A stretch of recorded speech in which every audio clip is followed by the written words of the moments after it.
last time in Renascence. So, having finally arrived in Ferrell, the party was ready to start their investigation into the Feywild, but not before enjoying some of the benefits of their heroism. Captain Gardner introduced the party to Boaton Sunshock, the concierge of the North Shore Gardens Resort on the edge of town. And Mr. Sunshock, the hard-working host, gave the group a short tour of the city and a primer on the local culture as best he could, before leading them to the resort where Captain Gardner had paid for a night's stay in one of the cabanas. So the party spent their first day in Ferrell winding down, enjoying massages, mud baths, some beachside frolicking, food, drink, and more. The party whiled away a day of sun and surf without a care in the world. And Burberry even spent some time investigating the local food scene, picking up a touch of Elvish and practicing more with Noelle that night. The next day, the party met over breakfast to discuss their next move, as well as consider lodgings for the remainder of their stay on the island. After some negotiations, Boaton offered them a week in the King's Suite if they could take care of a small goblin problem that the resort was contending with. And he also mentioned a friend, Dornan Fallshine, who was having some trouble at his mine if the party was looking for more work. Resolving to think on Boaton's deal and speak with Dornan at some point that day, the party decided to start looking for an inn with the locals to try and learn something of the island and its purported connection to the Fae. John and Noelle made for the community beer garden off the summer square, while the others went to investigate the Shrine of the Way.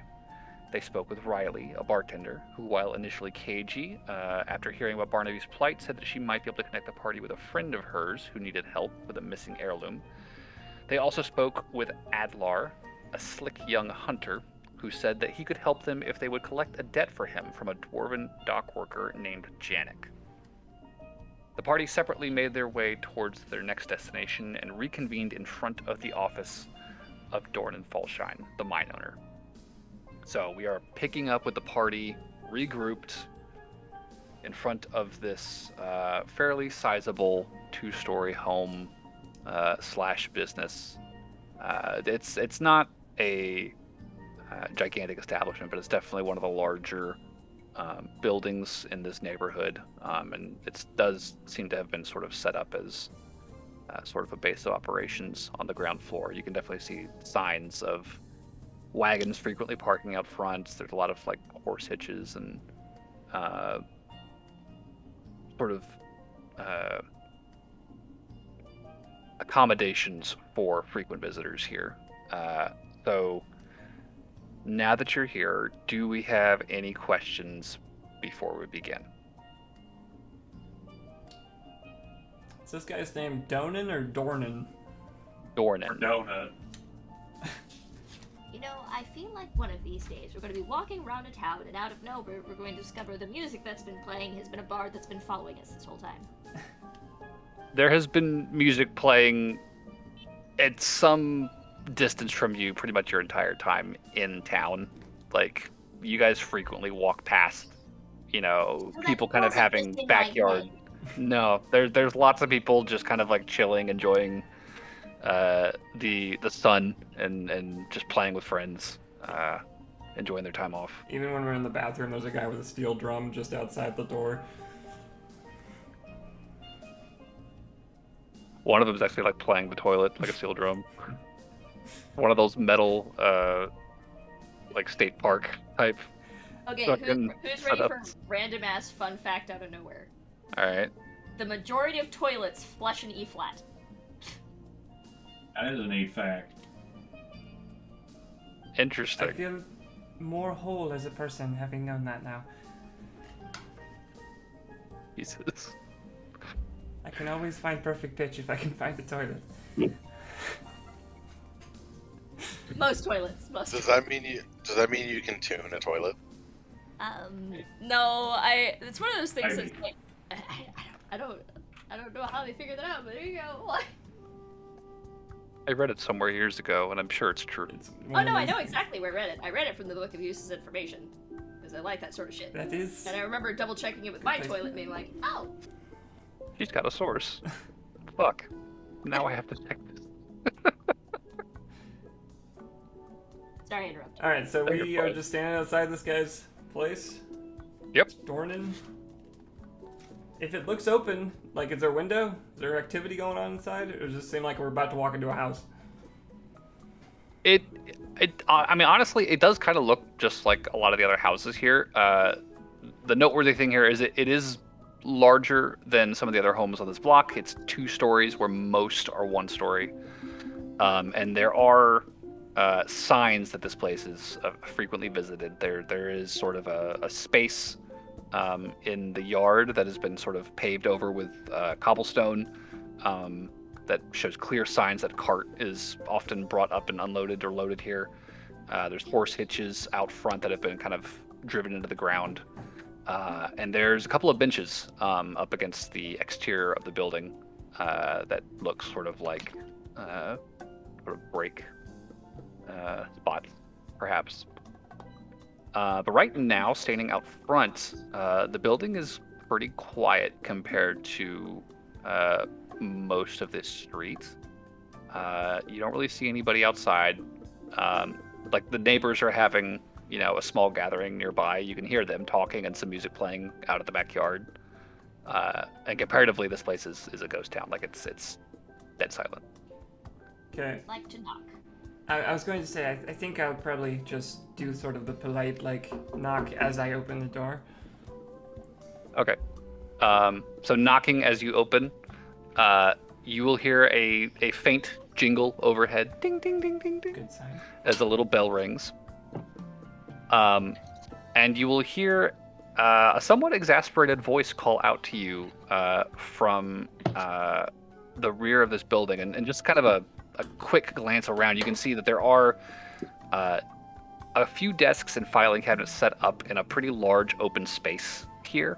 To the rear of the room, there is a staircase leading up to the 2nd floor, as well as a glass, like a frosted glass office door. And you can see the silhouette of a figure very quickly approaching it as the door opens and you hear this voice call out. I'm sorry if you are here to continue the negotiations. I have made my position very clear. Oh, hello. Was not expecting you. And standing before you is a fairly tall, broad-shouldered, and kind of heavy-set elvish man. He has kind of the faintest sort of crow's feet at the corners of his eyes, but otherwise still kind of maintains that youthful elvish appearance, and has fairly short cropped dark hair that's just starting to show like the very faintest, like a couple of little gray wisps along the sides. Welcome to Deep Echo Mine Incorporated. What can I Are you do for all of you? Fullshine? Yes, I am Donan Fullshine. What brings you to my office? Well, we were sent here from Mr. Bolton Sunshock. He told us that Mr. you Sunshock. might have a need for some cell swords to deal with some problems in your mine. And you see these shoulders almost immediately relax, and like the whole body language changes. Like, oh, thank God. Oh my goodness. Please, no, come in. Please come in. And he'll immediately begin to kind of usher you into the building. Kind of approaching and closing the door behind you, and like putting a hand at the back of the party and gesturing towards the rear office. And inside is a fairly spacious little area. There's a couple of sofas that have actually been sort of set up in front of this very large, opulent wooden desk. Like, this thing looks like a 200-year-old heirloom. It's just intricately carved and decorated. Beautiful shine on it.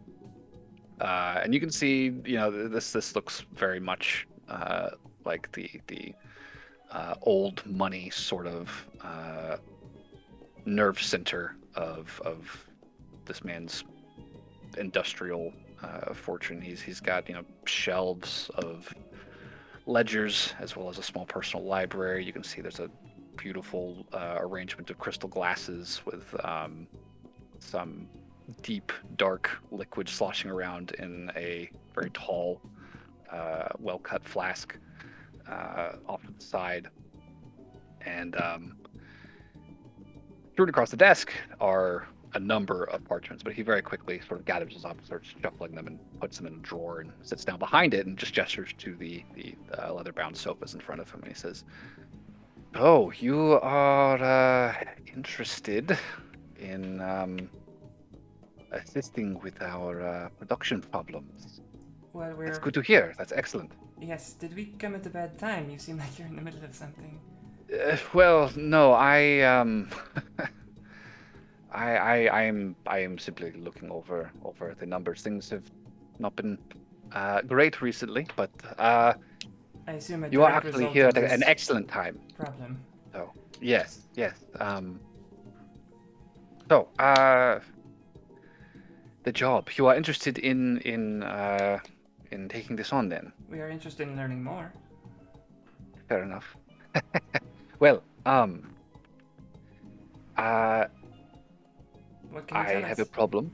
I have a problem in my mind. Yes. There was an incident about 2 weeks ago.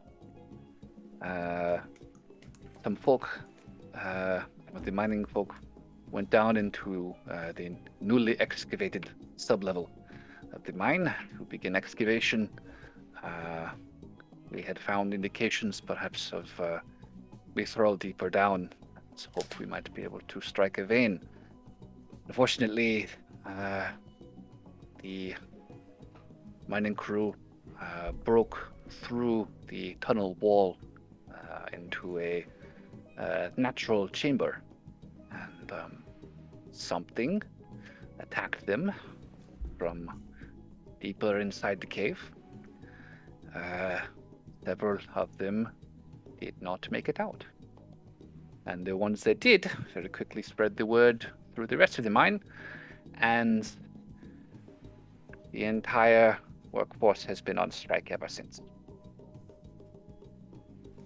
So I have a small problem. My mine is no longer producing Functioning. anything.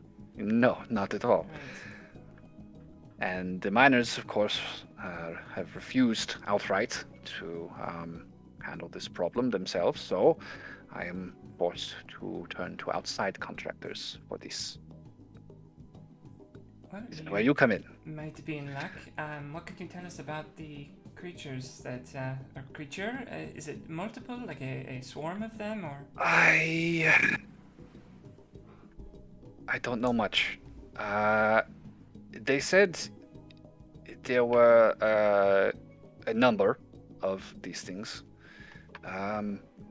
They said they were not very big, but they were very aggressive. By not very big, do you mean not a giant dragon, or not as big as a human? Smaller than most of them, but numerous. But maintaining a roughly humanoid shape from their description. Gleaming eyes, and armed with talons or daggers of some kind, sharp implements, they said. The survivors who were attacked were stabbed repeatedly. So So some kind of actual colony of something then. something living down there, yeah. Fortunately, none of the men who escaped got a good look at these creatures, as they were too busy fleeing for the lift. Did they make any sound? Like talking in any languages, or was it just screeching, or what? These I do not know.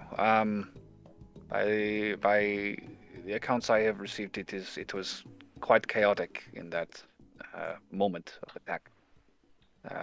Between the men panicking and the partial collapse of the tunnel behind them, there was not a lot of detail that came out of it. Oh, I'll be honest, I was half expecting giant bugs or something. An entirely intelligent colony that you have stumbled upon is big Intelligent problem. is possible. you know, they could well be monstrous things crawling around in the dark. I don't know. I don't know what to expect of this. I would have asked one of the watchers in town, you know, but they have been preoccupied, gone on some errand or another. Completely unable to help me, obviously, not being here. So I have simply been spreading the word around the docks and among my associates, seeing if anyone maybe could come look into this. I'll just look at the party and say, do any of you have any... it sound familiar? Any of this underground creatures that can live in a colony like this? I myself am not aware of any such thing. However, if it's new, it sounds like it could be exciting and fun. Assuming we don't die, of course. But that's we'll worry about that after. Right. A novel perspective in light of the deaths of 5 miners, yes. I mean, out of character, I definitely know that Noel would have no idea what this would be. Like, no experience in that world, so I'm not even gonna try and roll for it. Well, because there are like a couple of things that they could be out of character, but like I got a couple ideas, with but no descriptions. There's tons of things they could be. There's all kinds of underground monsters in D&D. But yeah, this guy's not offering a ton of details, given that he has only received the panicked reports of the survivors who are now on strike. Who did not stick around to get details. They fucking ran, and that's why they lived. One time we found a colony of rats that done bit up one of my brothers real bad. Maybe it's that. Did they wield swords? I mean, those teeth are like swords, if you ask me. I mean, the men who were injured and made it out did have a number of deep puncture wounds, slashes in their backs. Many of them experienced a certain amount of infection, but that is, medicine and healing has helped to clear much of that up. That's good. But as far as the exact nature of the implements used, as I said, could have been talons. Some said daggers. It's imprecise information I'm dealing with right now. I guess the only real way we're gonna know if we go in. It would be an immense help if you could deal with these things for me, whatever they are. And I am more than willing to pay for this service. That was my next question. How much? Well, what would you say to 500 gold pieces for this job?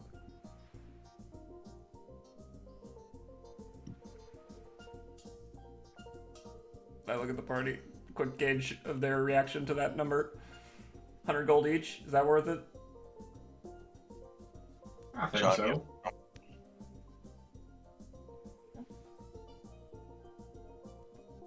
What was that, Charlie? Yeah. Yeah.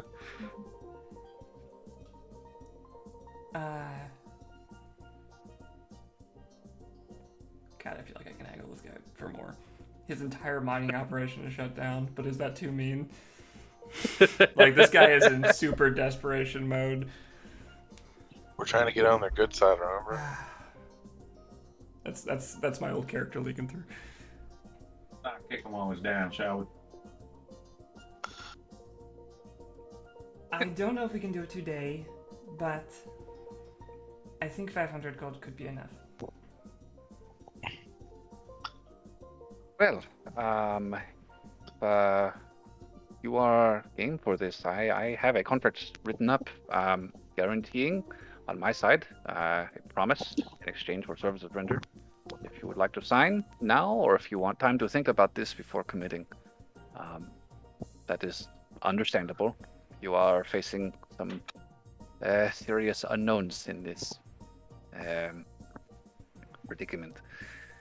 And I do apologize. I wish I had more that I could prepare you with. But I am I am about almost as blind as you are. But 500, that's good. You are amenable. So, could I expect to hear back from you tomorrow then, perhaps? Well, we do have a prior agreement we need to deal with. It's actually Botan is having us do some work as well. Of course he got to you first. And, well, we have to do that because we are sort of using that. We are staying at the North Shore should we complete that task. That was kind of the deal we made. That is quite gracious of him. Well, So we do have to kind of get our lodging settled before we can start signing other things.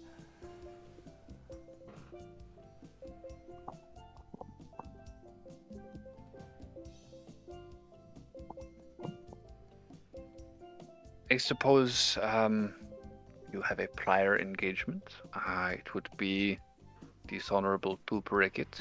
So, out of respect for your business with Bolton, I understand fully. But I do hope that you can conclude your business with him sooner than later. So do we. I could certainly use your help. Well, here's hoping we can wrap this up shortly and get back to you as soon as possible. I know you are in dire straits. I would very much appreciate it, yes. Please, here, as a gesture of my good intention and my hope to see you again, he will pull out just like 10 gold pieces and plonk them down on the desk in front of you guys. There is much more ready and waiting for you where that came from. I'll take 2 gold. How much gold was it? He set down 10 gold, Okay. just as a... I will take 2. Same as well. So everyone will take their 2 gold. But thank you for that. We'll do our best to be back here as soon as possible. I very much look forward to your return. He does stand up very eagerly and extends a hand out to shake each of your hands in turn.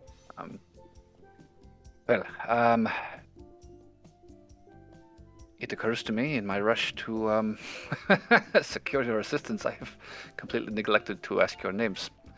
I am so sorry. Please. Introductions. I am Dornan Svalshan. Obviously, you know me. I am Noel. You all... Miss Noel? I'm John. John? Out of character. Is this where we drop our name, guys?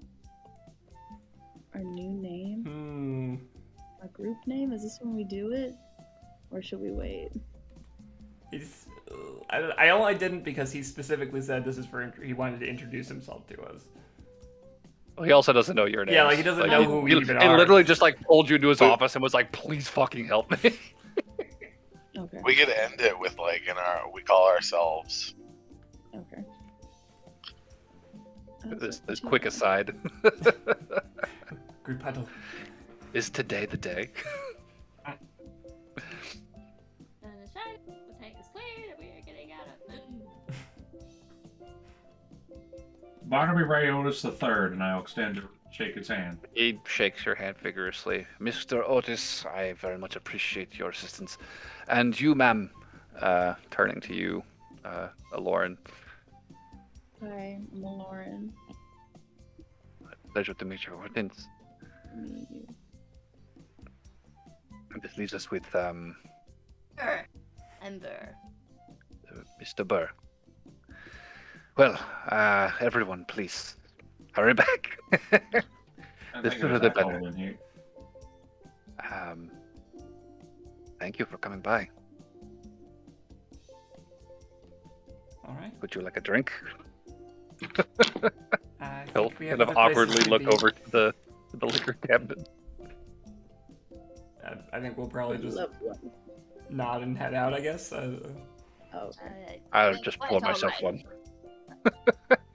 I don't really know how to like wedge our name into that conversation. Fair. Well, no, that's the thing we say when we're walking coolly off. We need some kind You of ever need us explosion to go again? off. Yeah. You blow up his mind. Just call us the party. The cool guys.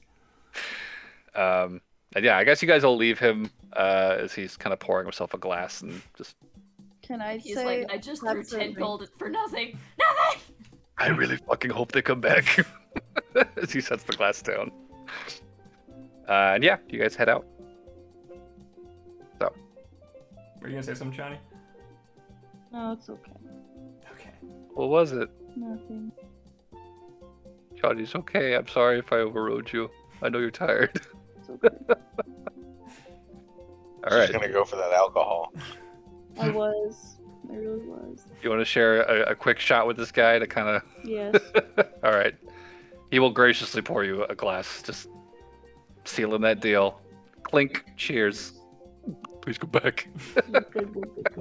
The entire other group's just standing there watching them. Yeah. I mean, this is like a little, sifter with a nice, thumb of it, but he just fucking downs that entire thing at once. Nervously kind of chuckling. But yeah. So I believe we're You guys heading just back to the North Shore to confirm with Botan then. Sure, yeah. You guys want to head back to the resort? Heading inside. I'm only emphasizing the goblins because we do need a place to stay. You do know that there is a pretty sizable tavern and inn dockside. What time of day is it It's, actually? This Um, was like pretty early, wasn't it? yeah, you guys got there about noon. So by the time you get back to the North Shore, it's probably like 1 o'clock. Oh, okay. Like, it's not super late at all. And yeah, getting back to the resort, passing inside the walled compound, you can see that the goblin hole that had been dug by that gate has been filled in and sort of planted over. There's like a small topiary now protruding out on both sides of the wall. Okay, completely natural. Yeah, it's super not out of place. There's no other topiary like it on the other side. But it's there. This is fine. Yeah. And heading back inside, you'll find Botan at the front desk. He says, my friends, welcome back. So, how was Gladam? All went well. Well, we just finished talking with Dornan, and he is very interested in our services, but I told him that we need to complete what we were talking about with you first. I'm flattered. Well, the Goblins Turn. Right. What can you tell us, and what do we need to know? Well, yeah, goblins. I Which figured that much. tells us a bit about the sort of adversary you are up against. They are somewhere in the jungle nearby. I think it's safe to say they are probably not too close to Central Gladam, but they are close enough that they can strike at the outlying rural homesteads just as easily as they can hit us. They have been a bit of a pain for a few weeks now. Stealing small animals, foodstuffs left out unattended. There have been a few break-ins around into pantries and granaries nearby.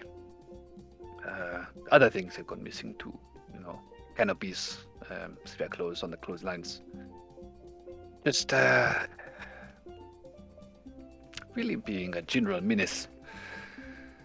I cannot say how many we are talking about, but I do not think there are too many. That they are not wanting to make an overt show of force, so to say. They are striking at night, keeping to themselves. No one has died yet, which is heartening, at least in these sorts of situations. I have heard often in Goblin disputes, things can get very nasty very quickly. But so far it has only been thefts. So we had that to be grateful for. Was there any reason why this might have started?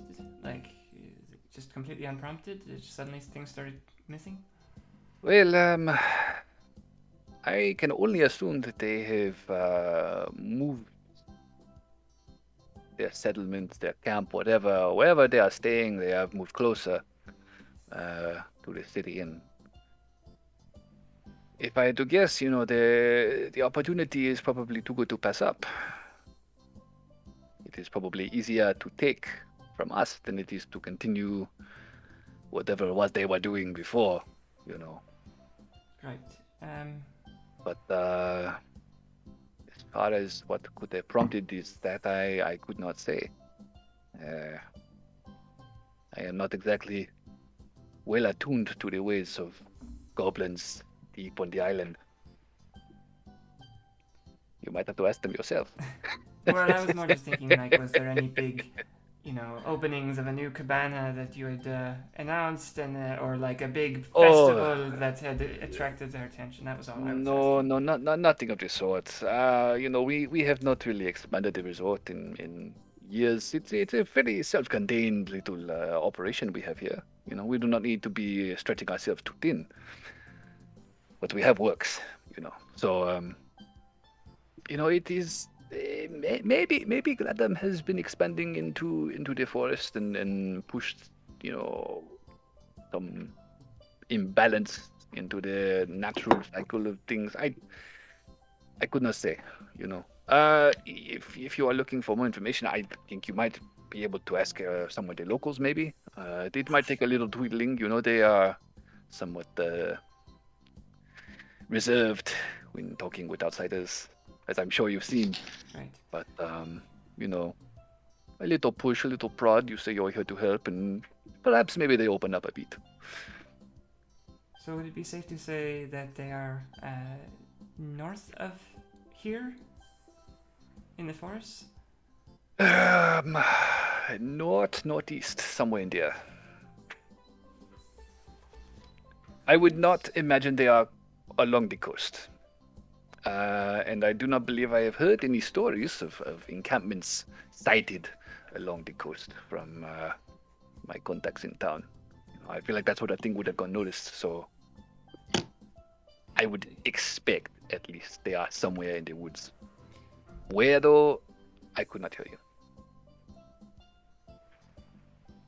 Well, I guess my only other question is just, historically, if this has ever been a problem for Gladden before, how was it dealt with previously?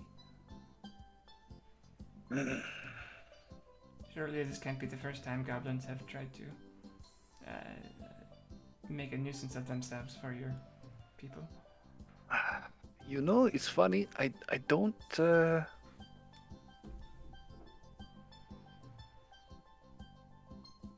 I don't think there has ever been a time since I have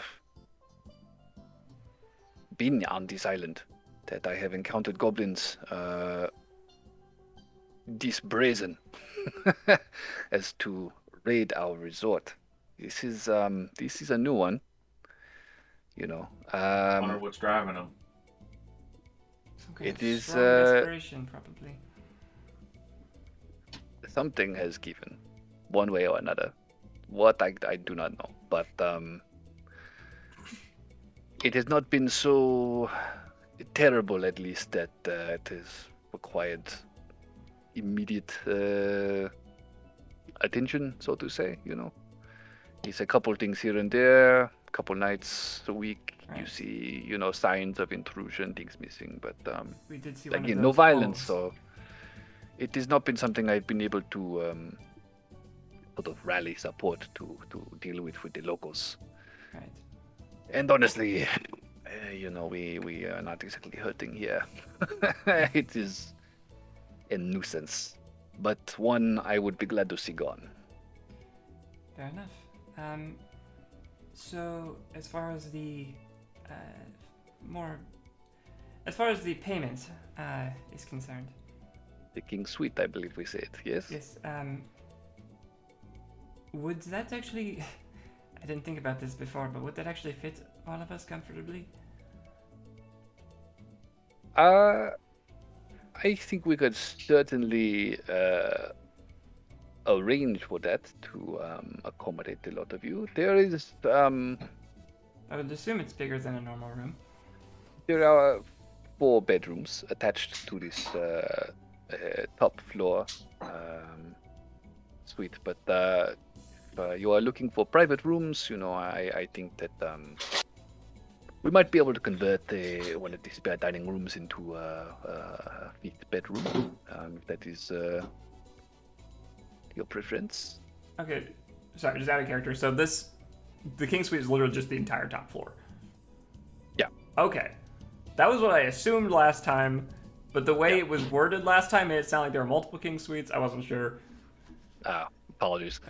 It's literally like just a big fucking floor to yourself. It's multiple bedrooms, big living quarters. Perfect. I think that's... You haven't seen it. Perfectly fine. I kind of don't want to see it yet because I want to be surprised when we earn it.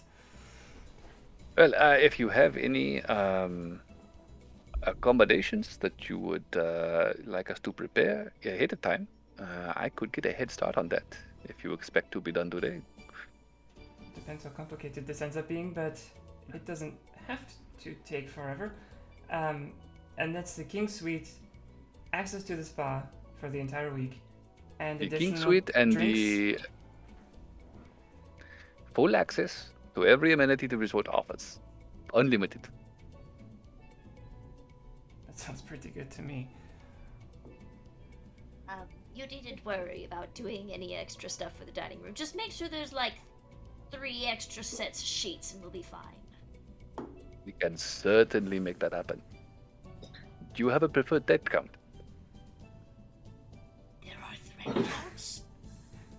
At least one. It needs to be one thread. At least one thread. I'm going to take that as a no and just make sure you have a good one. Okay. Good sheets. Alright. Well. Unless one of my associates has a question, I think we're ready to start on this mission for you, sir. Well, I look forward to good news. This is good. You will lean forward to shake your hands each in turn. Sure. A pleasure doing business with all of you. And next time you see Donan, give him a heads up. He's got a good group here working for him. What's that done working for me? We'll find out, won't we? I mean, that's I've got a good feeling about you. What was that, Kat? I didn't hear what Kat said, but apparently it was funny. I said that's one way to think about sloppy seconds.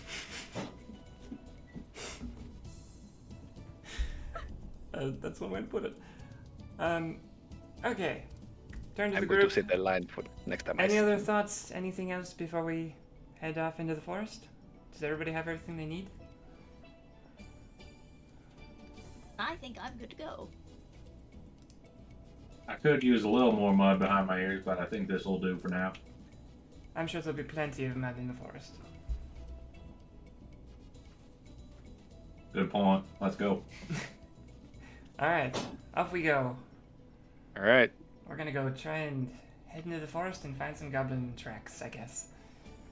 Okay, cool. So you're just going to head out the front gates and just be like, all right, stepping off the Forest road. is that way. We should probably definitely start where the hole is. On the other side, of course. Yes. That was... Where was the hole? Is that on the south? I'm probably picturing this place all wrong, but would that actually be a good starting point? I mean, yeah, we could start there. So the gate to the gate leading into this resort compound faces east, and I guess the hole that was dug under the wall would have been on the north side of that road, maybe 10 feet off to the side. right, up against the wall. I guess a And good question. there is now a small shrub planted where that hole was. Actually, as we're walking to that gate, Noelle will turn to Barnaby, Burberry,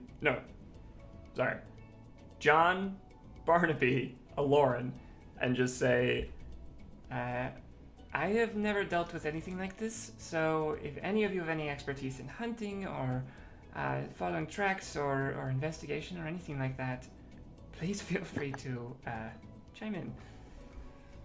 I mean, I think John does, but let me double check. I do know how to hunt.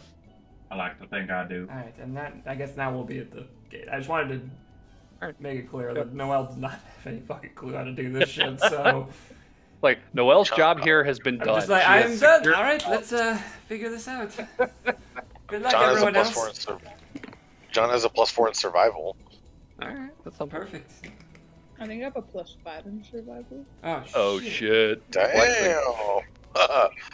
Let's send Lauren be doing the John tracking. and Lauren to look at this. Alright. Let And me yeah, double check that. Yeah, +5 in survival. Yep. So stepping off the road, as soon as you guys leave the gate and like just kind of walking a couple steps, you're standing in front of the shrub that has been planted at the mouth of that little tunnel that was dug last night. And yeah, there's a little shrub there now. It's very well manicured, round. Got little red berries growing off of it. Alright, I'm gonna deliberate with John, who I know who has helped me track a bear that turned into a total fiasco, and be like, okay, guy, you and me, we got this, right? And then I'll tell him about how I track stuff so that we can both get advantage on our tracking rules. Does that work? Yes? So if one of you wants to helm this and the other one is assisting, then I would say yes. That the lead on this can roll with advantage. Lauren would be the lead, I assume. That's Alright, fine. I'm gonna be However like, you want to do it. John, give me your juicy deets. Let's do this shit. Juicy deeds. Yep. Them juicy hunting deets. So that's a survival check. Oh, first roll's a nat 20. Nice. Hey. So that's a Good start, good 25. That's a good start. Yeah. Yeah, so a 25. Hey, look, little footprints that go that way. Yeah, funny enough, actually, you take maybe another 10 steps into the like jungle, like under tree cover now, and you're kind of looking around through the shrubs and dirt, and there it is, a big, fat, three-toed little foot, just fucking splat down in the mud. Somebody left their foot behind? Very obviously, just like total disregard for anyone who might be tracking it.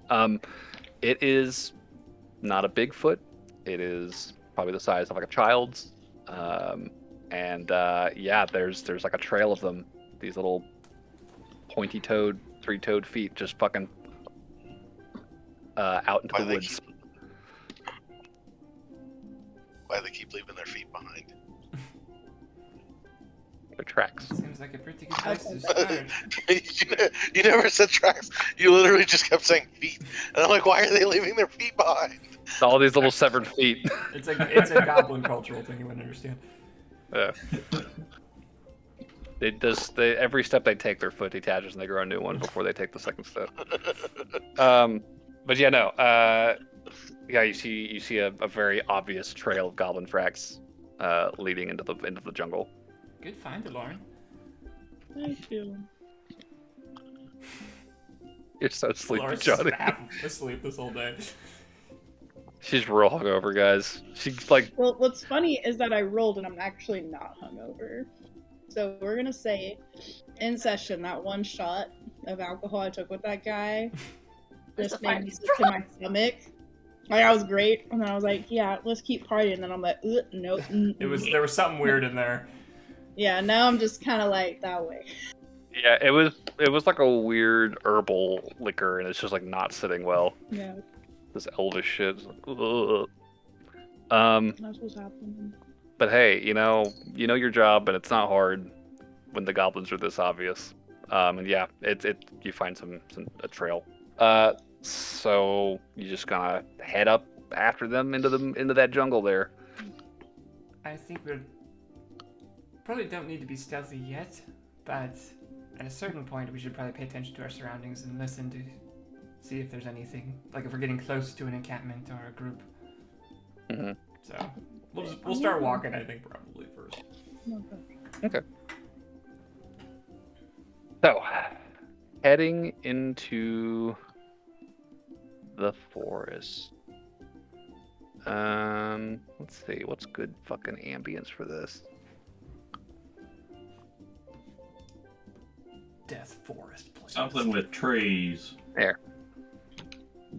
Freaking Pink Panther music. Then there's doors that just pop out everywhere for no reason. So striking out into the woods. It's not long. It's really not long at all before you guys completely lose sight of the road behind you, and the walls of the resort fade away entirely, just obscured by foliage. Yo, we're gonna get transported to the other side of the world. Plot twist. like immediately. That would be really confusing, but explain It's a lot. 5 years later. Fucking woods, man. It's really dense foliage, and like you've got a 25 on your survival. Like you're keeping your bearing. You are very like conscious of, the direction the wind was blowing, the direction the sun is kind of filtering down through the leaves, and keeping yourself conscious of the direction that you're kind of heading, following these tracks. And even as they sort of wind around trees and, over rocks and kind of occasionally vanish as it scampers across kind of a dry patch before hitting another little patch of mud, it's not difficult for you and John together to keep your eyes on this trail. And 10 minutes past, 20 minutes past, half an hour, you guys are tramping deep through this forest, starting to feel the ground kind of climbing a little bit, this very, very, very gradual slope underfoot, as you get away from sort of the coastal plain, and start making it into sort of the foothills before the central mountains of the island. It's very lively out here. You hear birds overhead. You hear the distant calling of monkeys, howling in the trees. Can I howl back at them? You wanna call to the monkeys? Yep. All right, cool. So you just kind of like let that call loose. Yep. I guess give me like a performance check. Sweet. I'll befriend some monkeys. The monkeys are upon us. Maybe you can ask the monkeys to help us find the goblins. God, that's kind of what I'm thinking. I'm like, come on, my valiant monkey. Not the monkeys. Got a fort. They'll steal all your stuff. You got a 14? What are you talking about? It's Return to Monkey. Okay. So the 14, pretty I'm a convincing. hobgoblin. I don't know what you think I grew up from. Little monkey call. And for a moment, the monkeys kind of go quiet Exactly. before you hear one lone voice go, just kind of echoing out through the trees in the distance. I'll turn on my video so you guys can see what I did. I was like, what? We have it in. I'm gonna cast Speak with Animals. Goes That's well never every failed time. me before. Okay. I just imagine we're just getting Problem eaten is- by mosquitoes. The problem is she kept casting it before when we were trying to hunt. So you Nobody gain the attack the ability to monkeys. comprehend and verbally communicate with beasts for the duration. Okay. Okay. And yeah, Um, as you cast this spell, you can hear the bird calls and the monkey howling in the distance. All sort of starts to form cogent thoughts. They start to kind of make sense to you, and mostly what you're hearing is just countless animal voices calling out, "Who wants to bang? Who wants to bang? Anybody want to bang? I want to bang! I want That to sounds bang! about right. What did Who's they hungry? say, I'm hungry. Lauren? Who's got food? I've got food. You got food? I want food." So we got Who wants to horny bang? and hungry monkeys, guys. Anybody got a banana? I want to befriend a So we can help hungry. Yeah, I'm not helping the other part. That's a snake! That's a snake! Get away from the snake! And you hear this distant chorus of monkey voice. Snake, snake, snake, snake, snake, snake, snake, snake, snake, snake. Okay. In my rations, would I have a banana? You know, I really hope We she can have also dried knows, fruits. like, going, That's fuck a off. possibility. Yeah, you've got fruit with you. Why not? All right, I got dried fruit. We'll be like, hey, I want a friend. I got fruit that's Fruit. dried. Yeah, Snake, fruit. look out, snake! Fruit! Who's got fruit? Fruit, me. I got fruit. Come to me. Roll a persuasion check. Aw, damn it. Monkey's not gonna come. What'd you roll? Oh god, where? I rolled a 5, but I think I have like a +5 on. So a 10? Wait, on persuasion? Yeah, persuasion. I got a 9. 9 total? Okay. I'd say you kind of call this out, and you're getting responses. And you guys are watching as Aloran is just kind of howling and chattering Also, I'd out like to. into the forest. I'd like to also be continuing towards the goblins as we're doing. Keep walking as you go. Okay. And you guys are all hearing these monkeys sort of pause and respond. There's clearly a conversation taking place. I'm gonna ask them also at some point if they've seen little goblin green guys. Oh, okay. So we'll get to that in a sec. Sorry. With a 9, after about like 5 minutes of this, you hear a rustling up overhead, and you look up and you can see that a monkey, this probably like 2.5 feet tall, pretty big, long, spidery arms, black body, beady little eyes, and this long, skinny tail. Does it look like he could fuck me up? That's my question. I mean, if he bit you, it would hurt. Okay. But he's not like he's gonna fucking jump down and beat the shit out of you. Okay. You know, it's a monkey. He doesn't look aggressive. So hey, some monkeys are fucking sketch, bro. Yeah. So I've seen some sketchy monkeys. this is kind of a spider monkey looking guy. You know, it's just a big, long, skinny monkey, and he's just like kind of like swung into this tree. He's kind of hanging by one arm, looking down at you guys. And he's looking around. And he's kind of lets out this. And he's like, monkey. "Who got the food? Who got the food?" I got the food. I'll be like, here you go. And I'm gonna toss it up. And another monkey swings up beside him and kind of like pulls itself up onto the branch and looks down at you. She's not monkey. She's not monkey. She's not monkey. She got food. She's not monkey. She got food though. And then I'll be She like, said look, she I'm got food. monkey. Roll deception with disadvantage. We got a 9. She's a sea monkey. And a 13. So a 9. 9. Plus, like a 2. Wait, no, I think it's like an 11. 11 total. Mm, What is wait, monkey insight? deception? Yeah, it's an 11. 11. Okay. She's a sea monkey. Yeah, monkey C. Monkey 11. who? With an 11.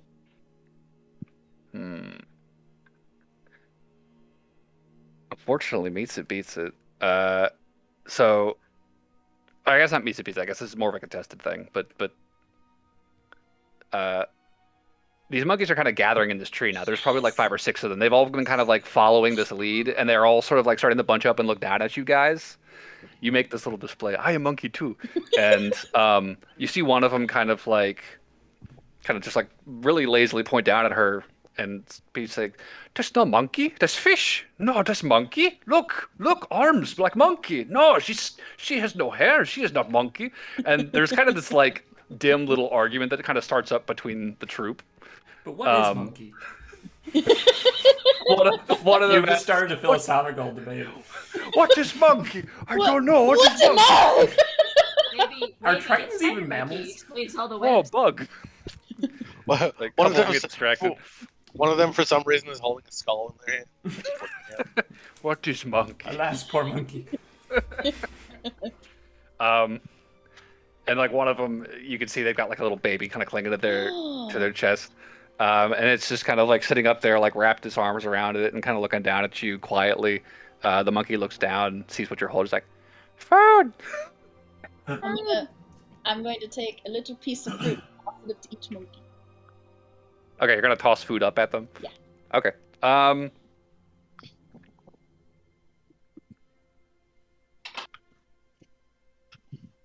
Okay. I think a couple of the monkeys get a little skittish when stuff starts to get thrown, but one of them is gonna reach out and just fucking whoosh, snatch it out of the air, and you hear him very quietly say to the others, there's food," and starts eating. A couple more monkeys start to kind of climb down. You see one of them grab food off the ground that they just kind of missed and grab it, starts eating, and then there's another, "There's food! There's food, guys!" And soon there's a pretty sizable number of them that have clambered down this tree and are now like picking up stuff on the ground. I'm about to waste all my rations, guys. Some of them are walking up to you now and are kind of like looking you over. They haven't like gotten super close yet, but they're now on the ground in front of you, like kind of circling, like looking up at you. They are keeping a wide berth from John and Barnaby, who are humongous. They're trees. Yeah. And the mama monkey's still kind of sitting up there with the baby, and one of them will kind of climb back up with some of the food in its hand and hand it to them, and they kind of start eating.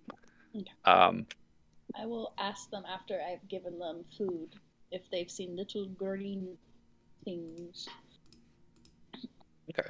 I'll say, give me another persuasion check, because these monkeys have been very, very, very wary, I should say, and cautious in their approach so far. 18. Tell me Okay. shit. I gave them food. Okay. That's a solid 18. As you're now just kind of handing food out to the monkeys, and they're just kind of sitting and chowing down, asking this question, one of them will kind of look up from the handful of fruit you've handed them. He says, there's green monkeys, mean green monkeys that way, and he literally just points into the forest. Further along ahead, kind of along that trail that you guys were following, and he says, "They're mean monkeys. What they throw is not food; it's death. Stay away from green monkeys." Don't worry, we'll take care of green monkeys for you. They have lots of food. You get their food. I can give you some food. You share green monkey food with us. We good monkeys. You be my friend monkey? You got more food? I mean, yeah. He holds out a hand. I'll give him food. Little grabby monkey hand takes your food.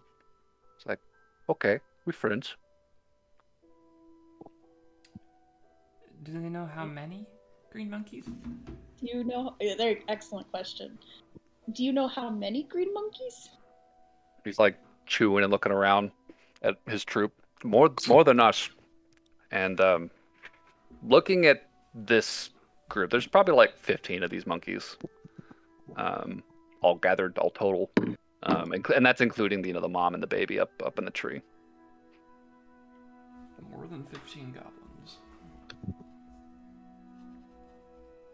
I'll give out another little zoom of food for that answer. And they are just like gathering this shit up and cramming their mouths full, climbing back into the tree, passing it out around to the mother and some of the younger monkeys who were just kind of hanging back and watching. And there's definitely like peace now. The monkeys have definitely kind of changed their attitude since the beginning of this conversation, and they are definitely more chill with you.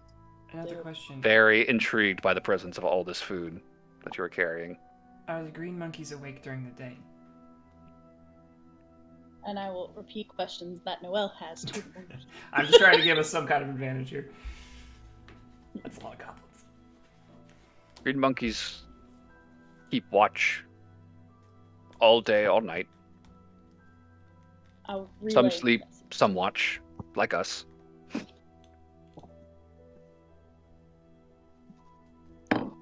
Did the green monkeys hurt you? Green monkeys kill monkeys. Death to Now it's green personal. Green, Death to we, green monkeys! green monkeys eat monkeys. we here to kill green monkeys. We will... They just fucking Can't scream when you understand talk, John. They fucking back up the tree. Big monkey! I'll be like, no, he's friendly monkey. Oh. They're all friendly monkey. Yeah, John takes that John takes out some rations and holds it in his hand. Oh, fuck yeah. And one of them climbs down and just, like, hands in the air, fucking following over to you, and immediately just fucking yanks it out of your hand and scurries back to the others. You're like, oh, he's got food too.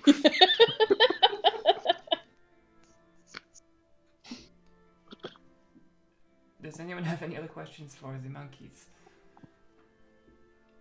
Have we gleaned all we can in this 10-minute spell? More food? About how far away? How far away are they?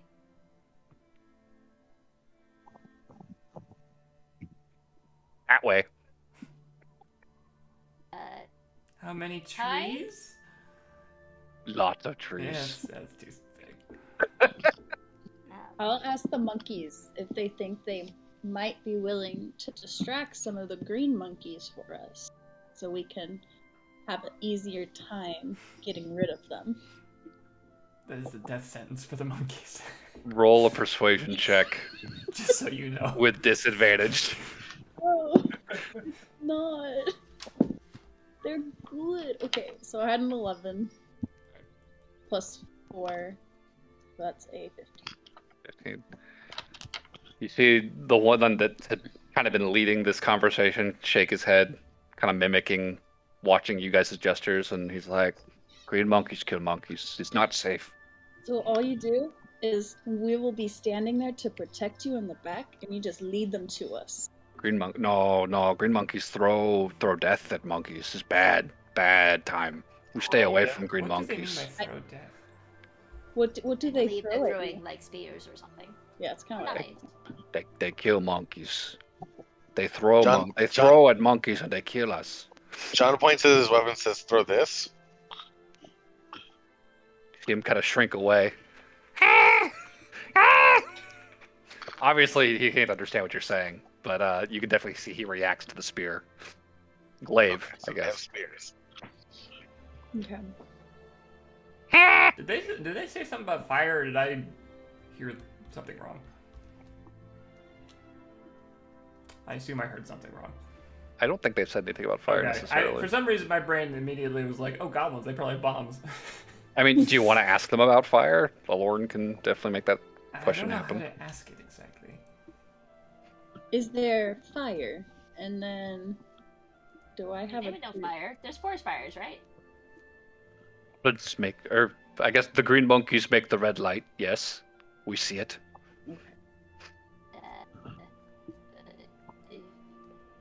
Oh, perhaps they have. Well, I don't think I should waste a lot of healing spells, but if they have a monkey that needs fixing, I might be able to do something about that. I'll ask if any of their monkeys are injured. We're okay. All the hurt monkeys are dead now. Oh. That is really sad. We take care of green monkeys. You get green monkeys? Yes. You get their food? Oh, we get all of their things. You want to hang out later? Yeah. Just come find us in the forest.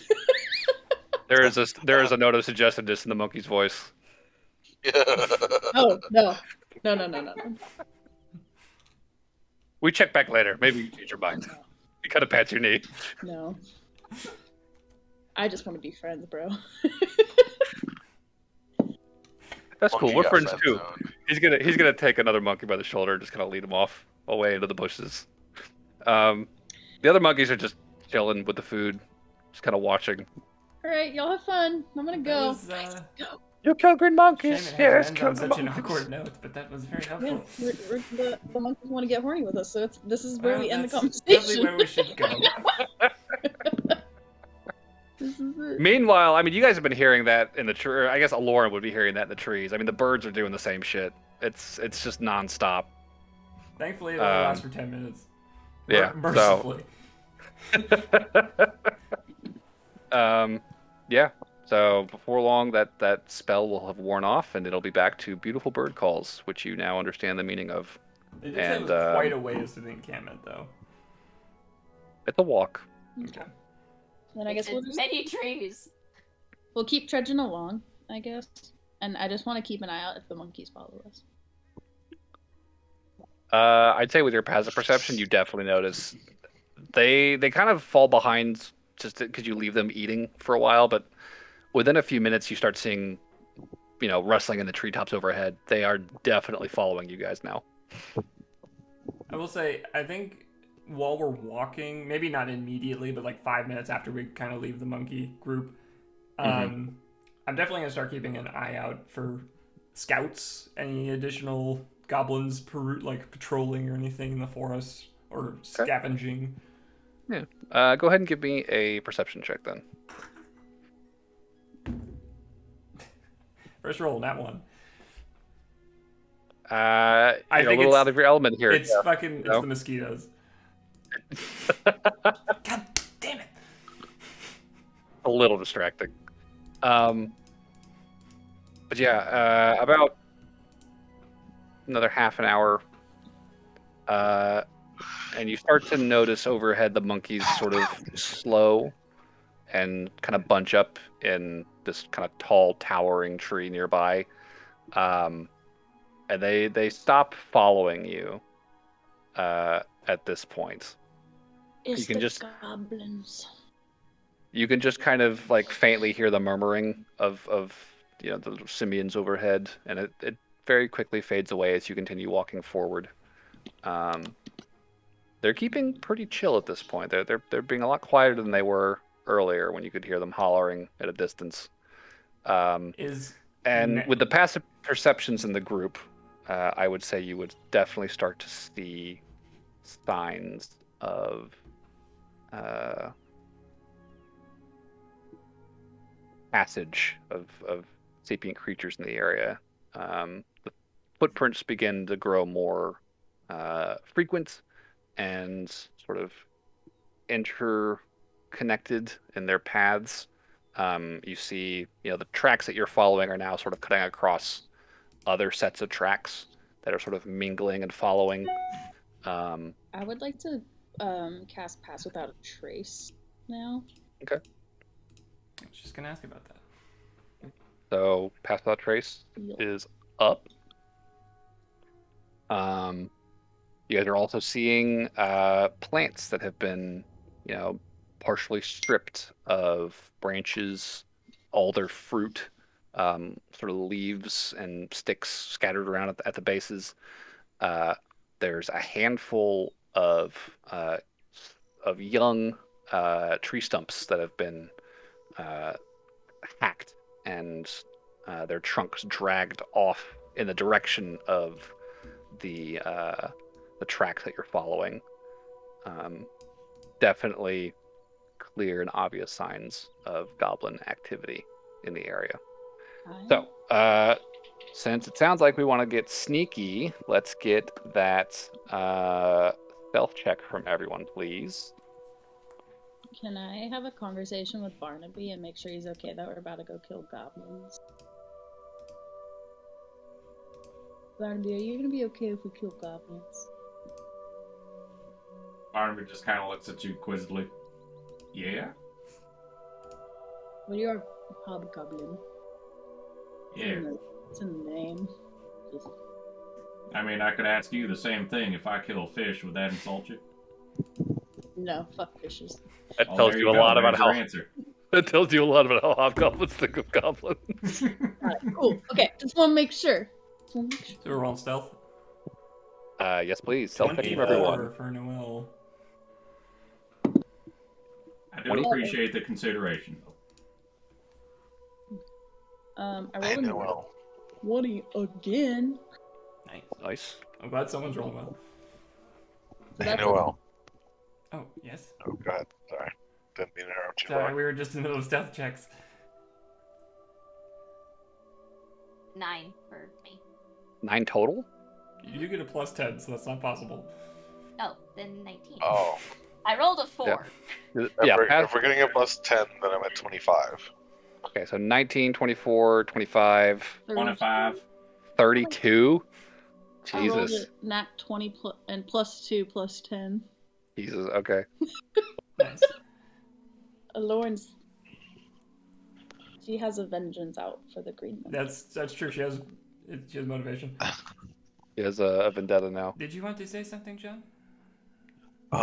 You don't think that the Fae are gonna have any issues with us killing the goblins, are they? What do you mean by the Fae?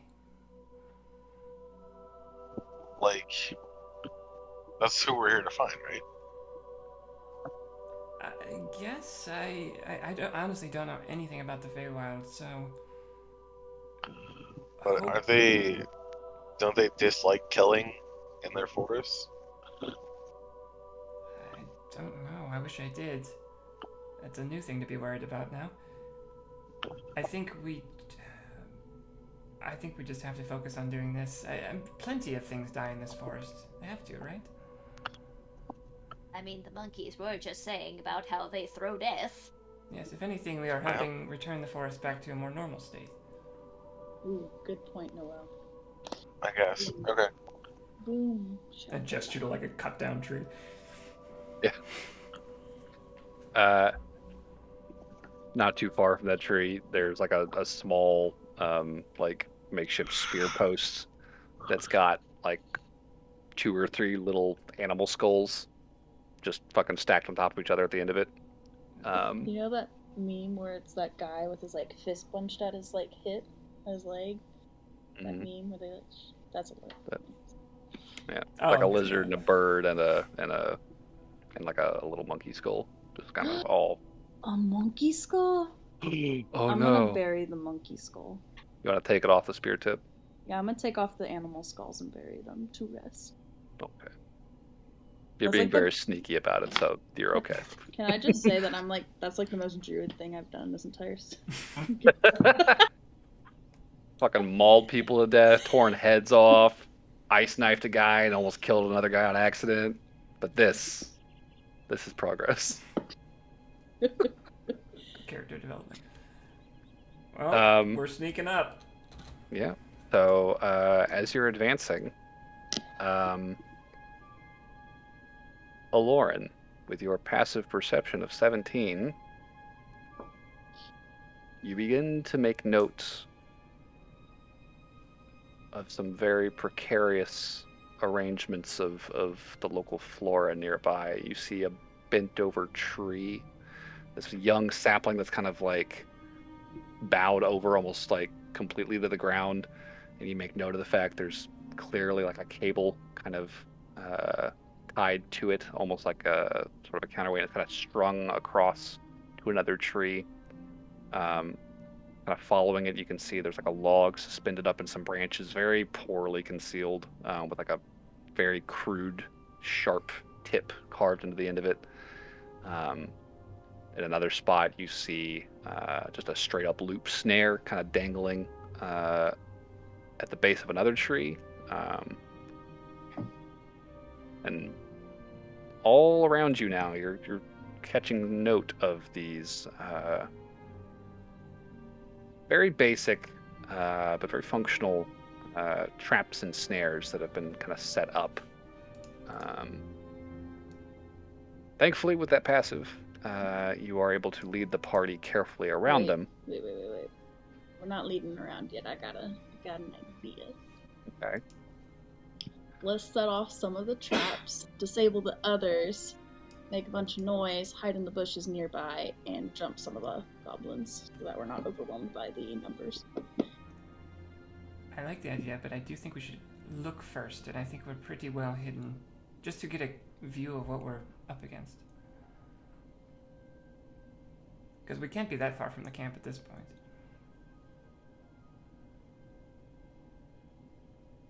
This is the first sign of trapping that you've seen, so if you want to press onward. Also, we have an hour with Pass Without a Trace. Also true. Okay. Perhaps we can disable 1 or 2 so we're less likely to run into them if we're running away. If someone thinks they can do it confidently. Is that like a survival thing? I would say... I think disabling is a sleight of hand check? Yeah, so... I've never been super clear on that. Disabling a trap. Disabling traps, it depends on the kind of trap, I think. These traps are not like super like complicated mechanisms. They're real basic, hunting snares and tripwires and that kind of thing. Um, you notice like one spot that there is a very obvious sort of concealed pit that's just had some big palm leaves draped over it. And just kind of glancing underneath them, like you can see it's probably like 5 feet deep with some like sharpened bamboo at the bottom that's just been kind of like just precariously stabbed into the dirt. Um, I wouldn't say sleight of hand necessarily. I would say disabling them safely out here in the wilderness, given that these are primarily sort of like hunting and defensive traps. We'll make this a survival check. Disable the things that were most likely fucked up and run into. Just like some of the tripwires and kind of like foot snare type traps that you're seeing. Yeah. Okay. Go ahead and give me a survival check to sort of assess and disable some of these. Damn, I'm rolling good today. 23. All right. Wait. Again, they're not complicated, and just kind of looking like one of these tripwires you see, it's just kind of threaded in a way that like you pull the wire with your foot, and that loosens the branch overhead that is sort of holding back this swinging, sharpened log that would just kind of drop down and gouge you in the gut. So how do you successfully disarm this one? I guess. What is your tactic here? Are you just gonna trigger it, but be well out of the way? Do you want to like cut something specific? I want to cut the thing that would swing the log. So just find one of the suspension cables for the log itself and cut that, so it just kind of detaches and just burn. Second.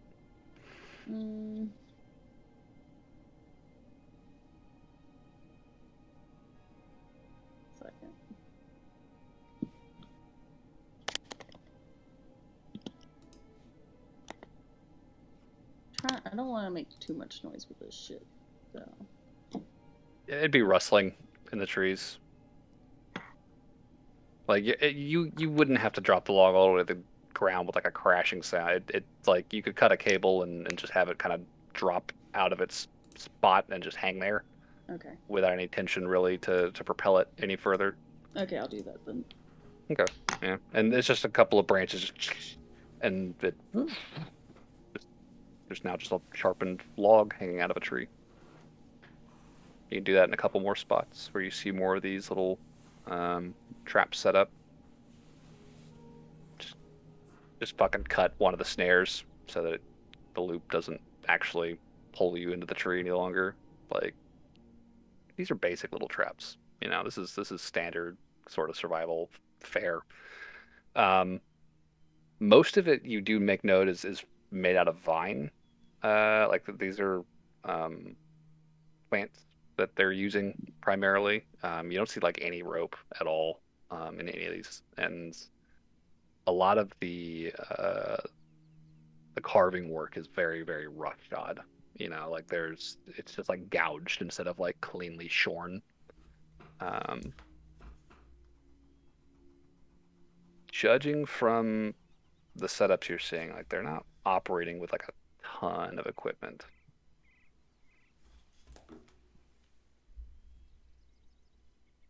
So, sort of clear the path as you go, making sure that your route out of here is relatively safe if you have to retreat quickly. And continue onwards for another 10, 15 minutes. Until you call for a stop. Because up ahead, you can see, crouching in the foliage, small green humanoid forms. Their little pointed ears kind of poking out of the bushes, beady little eyes glinting, and the sort of dappled sunlight filtering through the leaves overhead. A couple of goblin sentries keeping watch, probably about 60 feet away through the trees. And behind them, at a distance, very indistinct through all of the tree cover, but clear. You can see patches of unnatural color. These vivid blues and purples and oranges. You can see flickers of movement in that area, and listening very, very carefully over the din of animal calls behind you, and sort of the rustling of the trees and the wind. There is the sounds of activity up ahead, distant voices, the very faintest crackling of fire, sound of construction, banging wood on stone.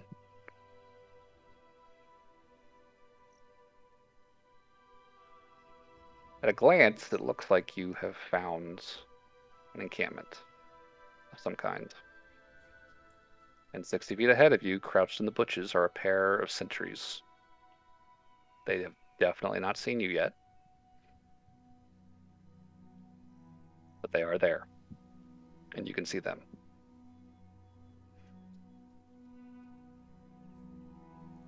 So, what's the play? Do you want to do a Lawrence plan? Have we seen any traps since that cluster we found earlier? So you've been seeing them periodically as you've advanced forward, and I'll say with that 23 to disable, you've made sure that your path out is safe enough for you guys to retreat without issue. So you've been seeing the traps. They've been pretty like steady all around you, and you can still like looking around, like Aloran and Burberry, I think would probably be the two to notice it. Well, I guess Noel would see a couple, or no, I guess excuse me, Aloran and Noel would be the first to see it because they've got the highest passive. You guys would see, more of these sort of parallel arcs of vines leading to sharpened logs nestled in the trees, and these snaking long down to the ground vines that indicate the snares of the loop, the foot loops. More patches of those palm leaves, very obviously arranged over pits. And in a couple of places, you can see that there are animals hanging from some of these snares. At a distance, you can see just kind of wriggling. There looks to be some sort of hooved creature on long spindly legs that's been just kind of like up into a tree. Occasionally gives like a faint little. If we got into one of these trees, would we be able to climb it and see the encampment better, or is it just too dense at this point? Right now, it's very dense, and you're a good few hundred feet from that encampment. Okay. Climbing up, you would just be surrounded by branches and leaves. Yeah. It's very, very dense. What you can clearly see right now are the two sentries directly ahead of you. You could, if you want to, try to circle around them, or I guess another try thing and is, devise some alternate way forward. Could we? So we do hear kind of the sounds of some activity. Yeah. Do we see heads of goblins like walking around in this encampment? Is there like dozens of them, or is it just like two? So you see, it's again, it's very narrow slits through the trees at a very far distance. You got a lot of interference in your line of sight right now. Well, we can definitely spend like a couple minutes just watching. Yeah. You do clock that there is movement. There are shapes flitting between the trees at that distance. It's on the order of dozens, we'll say. You know, it's a decent amount of activity, and you know there's lots of pausing and kind of erratic patterns to this movement. Can Lauren try to get closer with her high stealth check and get numbers? How would you all feel about that? You could definitely try. She's like fucking nothing. She has 32 still right now. Like... She is pretty invisible. Yeah. If something saw her, I would be fucking shocked. Honestly, I'm surprised that she can see herself. Honestly. Where's my reflection at, guys? Am I a vampire? We'll stay right here until you get back. There's only one way to know. See if you can lick your elbow. Okay. I'm gonna do it. I'm gonna try with my elbow. I mean, it's... Yeah, you still can't lick your elbow, but... I can't lick my elbow, Barnaby. I'm invisible. That means you're not a vampire. Oh, thank God. I'm glad we confirmed that. So Aloran wants to try advancing without the party, leave them kind of at a safe distance. Does the party want to stay within line of sight of these two sentries? Is that part of the plan there? If we just don't move, there's less chance something goes wrong. All right. So leaving you guys behind, you will lose the benefit of her pass without trace. Oh. Okay, before we move, let's get you guys a little bit out of... Because it is an aura she's projecting around her. Okay. It's each creature you choose within 30 feet of you has this bonus. Gotcha. Can I get a nice, good... For the duration. Secluded little spot in the forest that I use my survival skills? Be like, ooh, this is shady. No one will see you here. Give me a survival check then to find them a safe spot. Okay. 18. 18. Okay. Wait, no, not 8. I think it's 17. That's a +4. 17. Just kidding. That's an 18. 18. Okay. With an 18, you will you can basically just kind of double back down the way you came, and just kind of hit a bend in that path, get behind a decent cluster of trees that just completely obscures line of sight between the party and those two sentries that you guys saw. And looking around here, you know, you're pretty confident. Like there's nobody with eyes on you as far as you can tell. And the traps nearby have all been either noted or actually disabled. So you are not at risk of triggering them on accident unless you decide to run in that direction. So the party is probably going to be okay here. You're feeling pretty good about that. So you want to leave them and get closer to the camp. Yes. Okay. So, heading away from the party, back towards those sentries, what is the play to deal with them? Because these guys are keeping lookout. I'm going to give them a wide berth. Just kind of try and snake between them? Not between them, no. Or around them, excuse me. Yeah. Okay. Excuse me, guys. You guys could just like look. I rolled a 32. Real quick. I think I can Yeah. get Excuse me. Out of the way. Guys, did a gust of wind just push me? Yeah. Okay. So these guys are probably like sitting 20 feet apart in like two different little patches of thick brush. Just do you want to swing left or right? I guess. Left. Left. So more westward. Giving these two a wide berth. Are you wanting to disable traps as you go to try and avoid setting them off, or do you want to just try and like tiptoe your way around them? I'm gonna tiptoe my way around them. Okay. I'll say give me a general dexterity check. What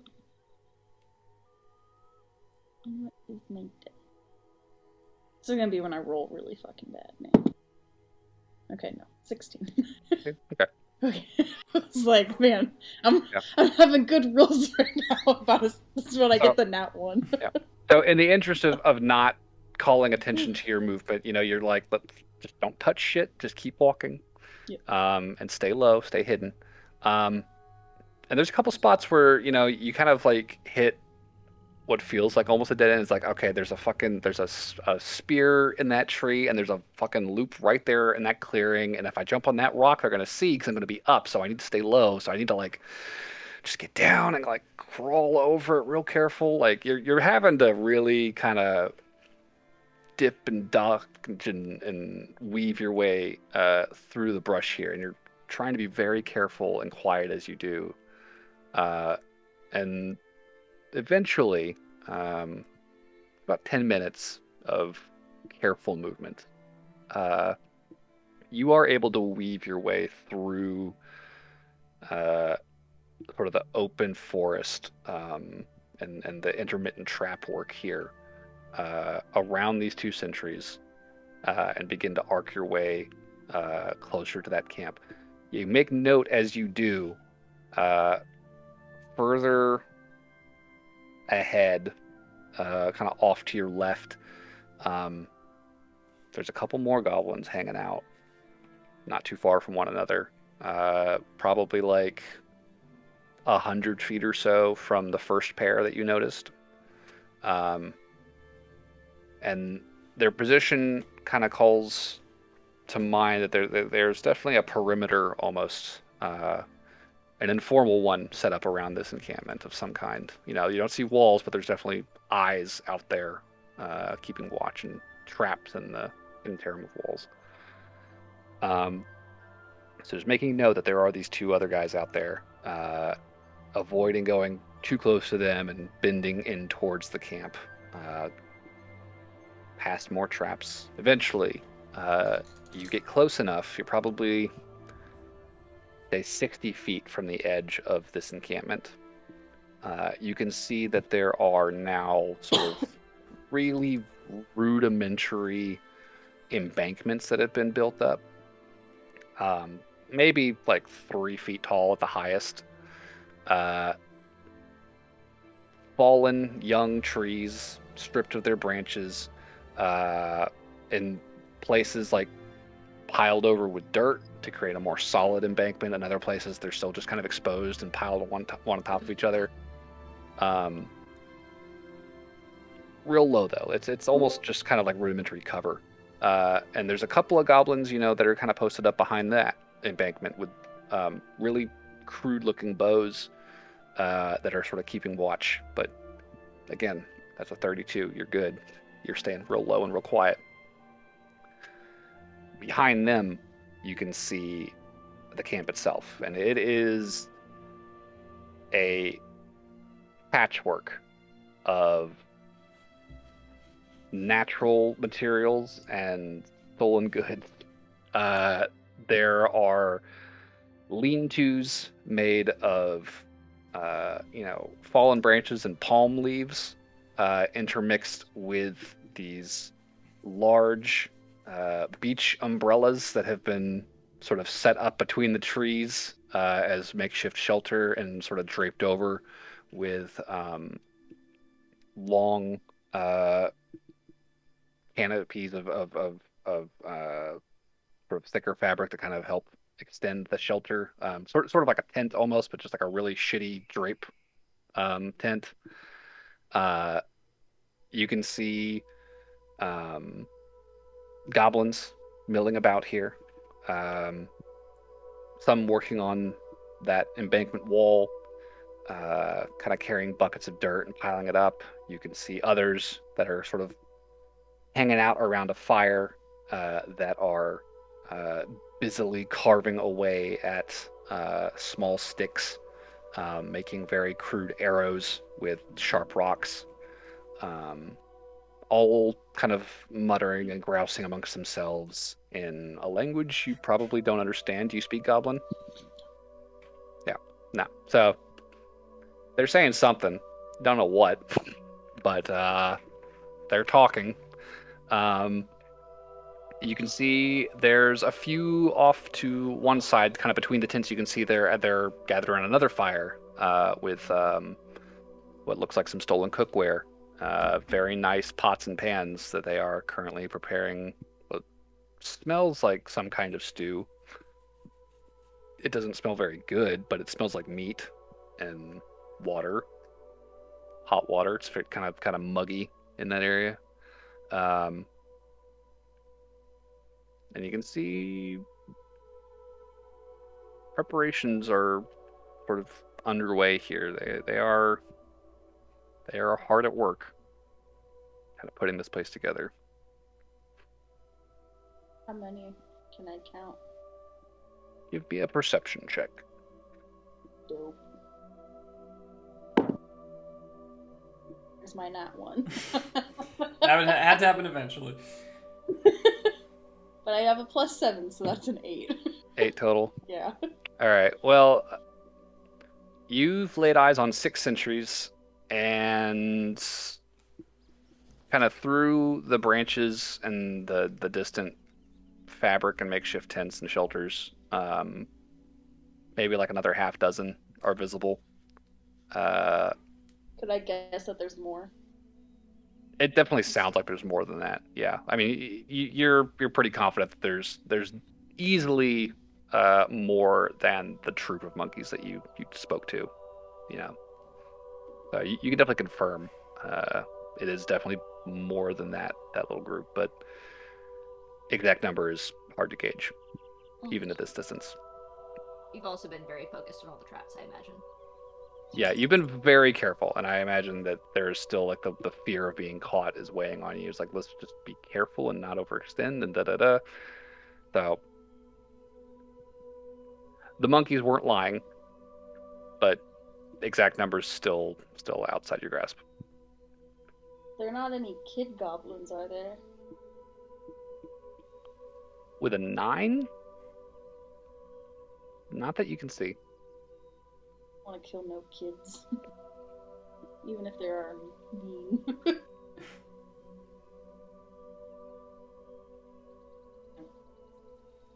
Do I see any other, like, fortifications or anything? Besides the little wall? Not fortifications, no.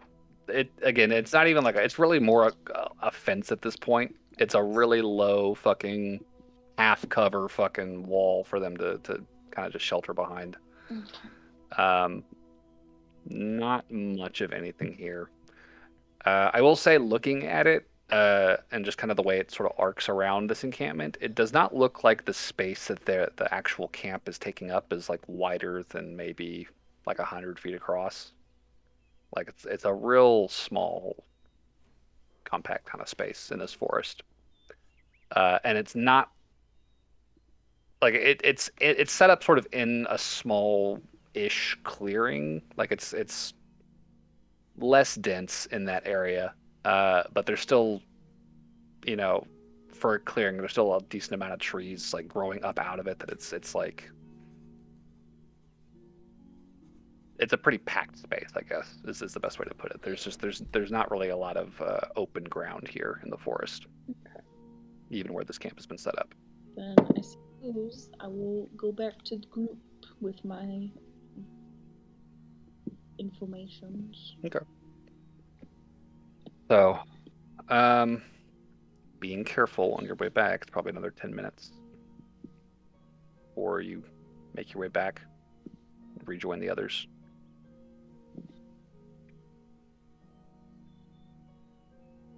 I assume she lets us know everything she saw. Yep. I think you actually... I mean, I don't have a better plan than the one you pitched, Lauren.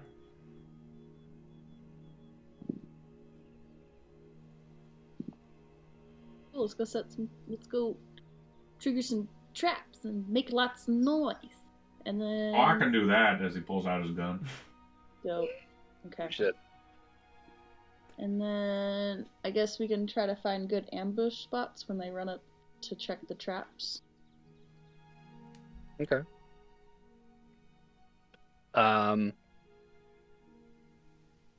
I guess what sort of spot would you like to find in this forest? You know, with To give my you the best. 32, I feel like I could just stand in That was a stealth check, ma'am. patch of... All right.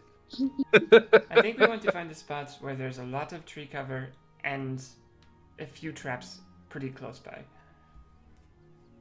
Okay. And I was talking about my hiding spot over there.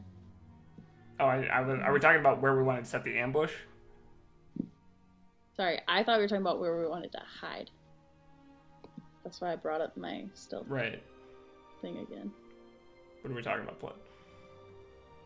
I was asking what sort of spot you want to find to set up the ambush in.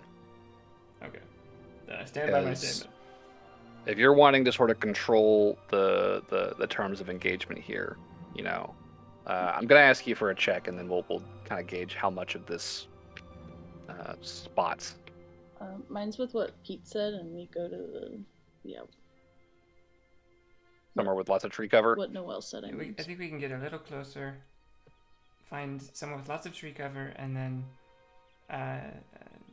just a few traps that are pretty easy to set off. Okay. Do you want to set this up at a spot where you can see those sentries, or do you still want to remain out of sight of them? Probably out of sight. Yeah, probably out of sight. Okay. We did back off a ways. You backed off a little bit, yeah. It's maybe like a 30-second walk to a point where you could see those sentries again. Like I think the idea is like if the sentries are ahead of us, we're gonna try and stay sort of parallel to our current position, and just look for any spot that has like decent amount of traps and a decent amount of brush and trees and cover. Okay. All right. I guess give me then I'll say just give me another survival check to find a favorable position then. And Can I assist or someone assist? I'd say yeah. If John's proficiency in survival, or anyone else who has proficiency in survival wants to assist, they're able to for advantage. John will assist. Okay. So.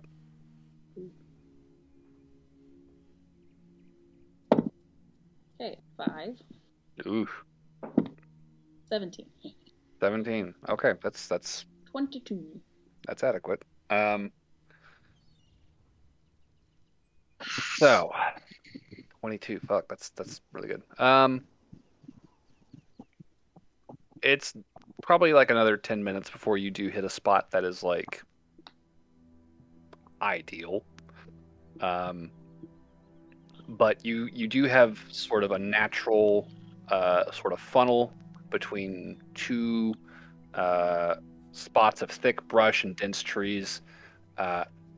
Very confident that you could, set up here, and they would likely come running through the middle of this sort of channel between these two patches of thick foliage, and it feels like a good spot to set up your little ambush. Plenty of traps nearby. There's a spike trap probably like 40 feet back behind you. There's a snare not too far from the western thicket, I guess you could call it. You have options here for sure, and lots of cover. I think we're gonna probably get all situated with hiding spots and then set up one of these traps and see what happens. Okay. So you got your two thick spots of plant growth. Who's hiding on which side of this sort of channel through the forest? I'll be on the left. Okay. I'll be in the spot where I can get to them the fastest. So if they're running down the middle, I guess you'd want to be at the part of the back of this.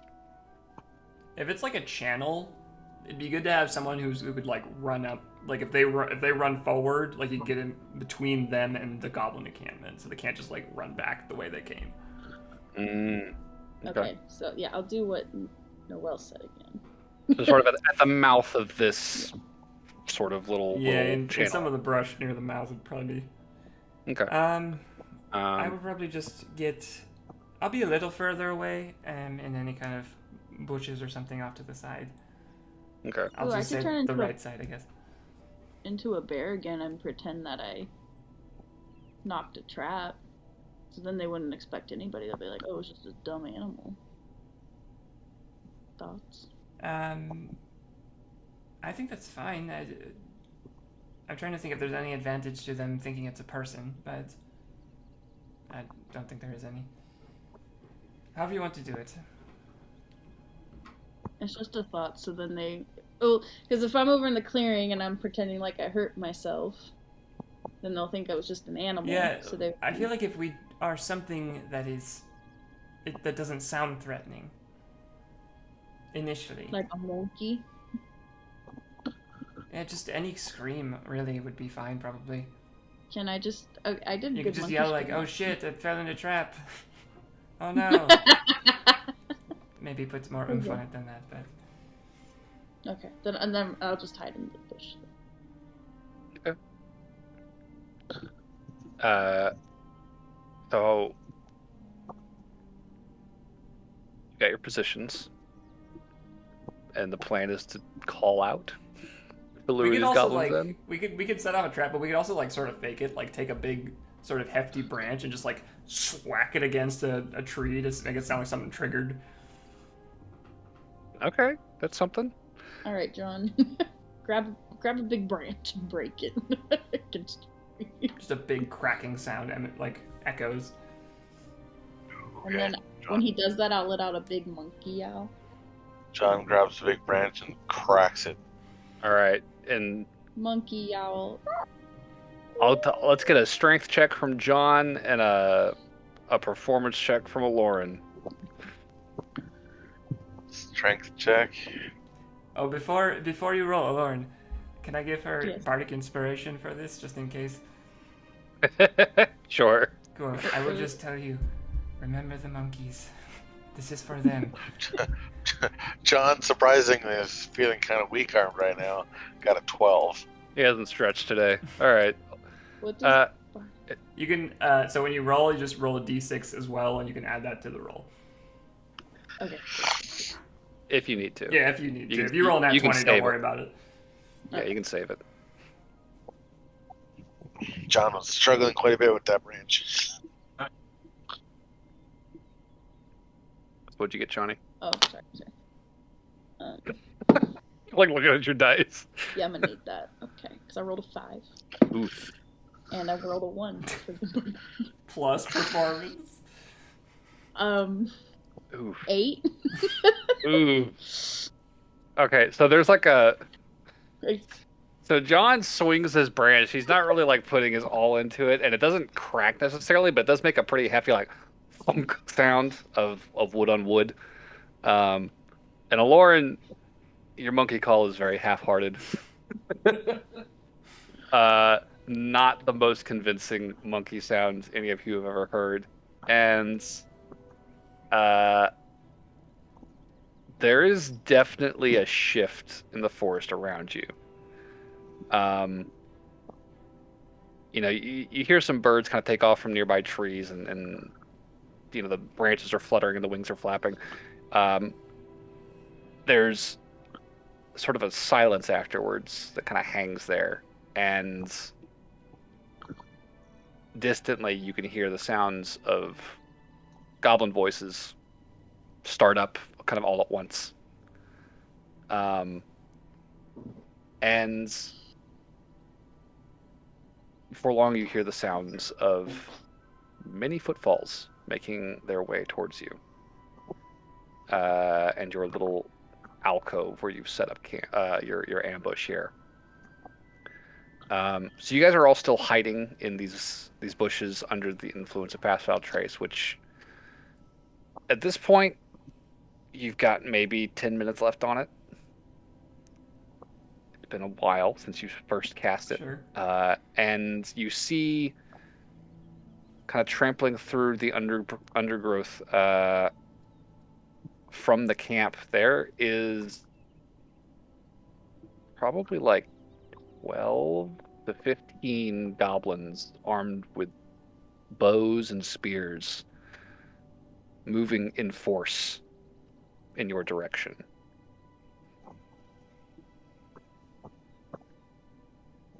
With those stealth checks, they're probably not going to see you. But we will see, because they are definitely on alert for something. Lauren's invisible. No one sees a Lauren. We're pretty good, generally. Pretty hidden. The only person at risk, I think, was Burberry with a 19.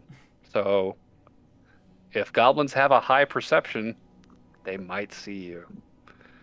What the fuck is this fucking stats? There we go. If that's the case, I'm sorry! Goblins have dick perception, turns out. Cool. So, they still don't fucking see you. But they keep coming, and you can definitely hear their voices. They're talking amongst themselves. They have terrible perception. I heard you say have dick perception. Yeah, and it's dick. It's terrible. Wrong version of that popped into my head. They have advantage on all checks to find dick in the forest. Yeah, no, they're just really bad at looking for things, and as they are moving as a group, looking around, weapons in hand, all talking amongst themselves in Goblin. Barnaby, do you speak Goblin? That's a good question. I speak Common and Sylvan. So no, you don't speak Goblin. Nope. John's the crotch goblin. Not quite. Very different language. Yeah, y'all don't understand what's being said here, but these guys are now kind of fanning out between you. They've sort of moved into the channel between these two patches of thick brush. They're now sort of looking around at the traps, kind of inspecting the ones that they know to be here. They're kind of looking at this spear trap in the trees nearby. They're checking that pit, which is currently still covered. They are inspecting the snare, which is untriggered. Start scratching their heads, looking around again. See them kind of like fan out further into the forest, past your little channel. I feel like we're probably going to attack. I was just waiting for you to go, and that's where we're going to go to break. Okay, yeah. I mean, do you guys want to fucking jump out and like? That was the plan, as far as I understood it. Throwing fists on these guys? I was like waiting for the stopping point. I'm like, okay, it's past 10 o'clock. It's up to y'all. When do you want to fucking throw your attacks? Like probably when they're checking they're checking the trap. Yeah. All right. Okay. Yeah. See the whites of their eyes. I was gonna have John jump out and like scare them into the traps.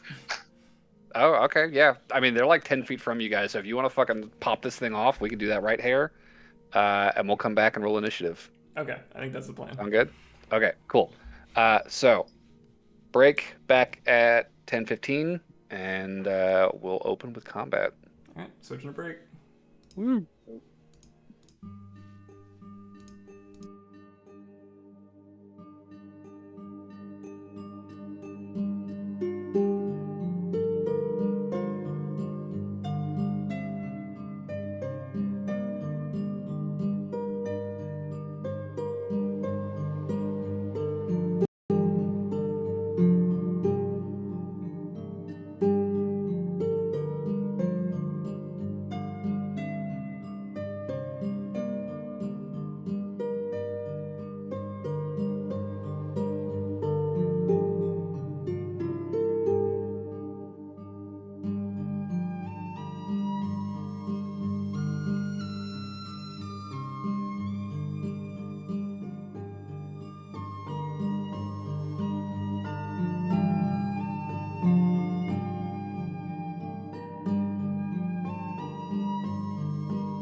7.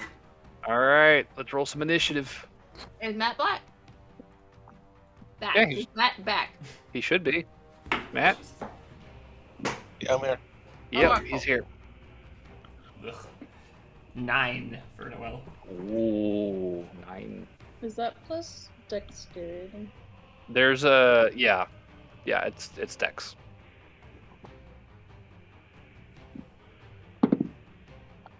12 for Burberry. Well, I have a 12 as well for Lauren. Okay. That's going to be a 23. Woo. This is gonna kick off with a bang. Literally. John, Yeah. what'd you get?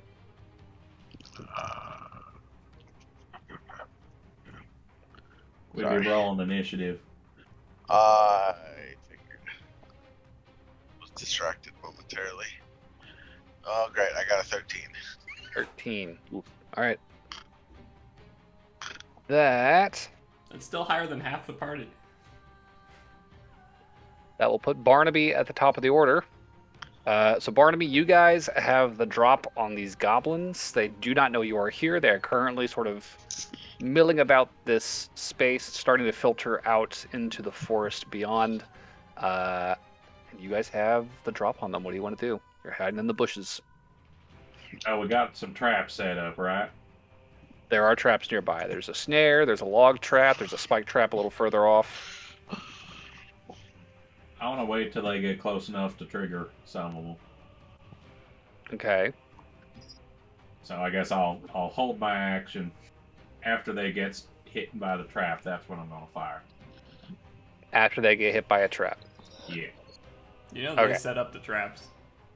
Yeah, they are currently They're inspecting not traps. gonna walk into their own traps. I Yeah. thought we set up a trap. That's what I said. You are the trap. We did set up a trap. It's you attacking them. All right, then I shoot. Compute. Cool. You will have advantage as they are currently surprised, and we're not expecting a big red hobgoblin to bust out of the bushes with a gun in their face. All right. Let's see. That is a. That is a 22 to hit, Definitely hits. and that is going to be.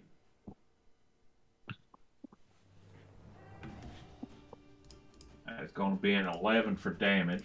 So I'm just going to pop out the side and say, "Oh, howdy!" Boom. And you blow the head of a goblin clean off his shoulders. How much damage was that? 11. And then I'm going to use a dead eye, Oh shit. so I get to make another shot.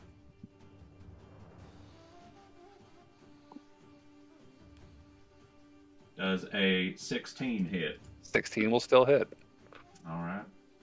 Oh, that's 15. That's another dead goblin. That is 2 dead goblins. Boom, bang, bang. One's head is just fucking, the bag is completely out. The other one gets shot through the chest and just falls over.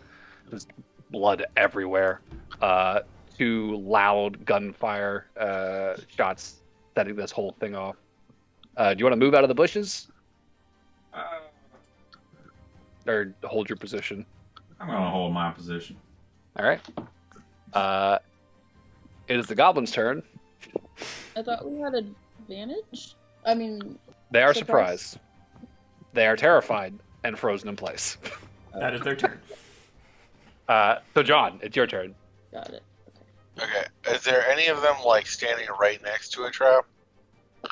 Yeah, there was one who was like looking at the snare. There were a couple who were sort of standing there under the log looking up at it. There's one who's over there by the pit trap taking a look at the palm leaves. Or they were, at least, until the gunfire went off and they all heads whipped around, terror on their faces. I would like to rage using my bonus action. Okay. And then I would like to jump out and literally just like scream, like feral scream right at them in an attempt to make them like back up into the traps. Okay. I'll say give me an intimidation check.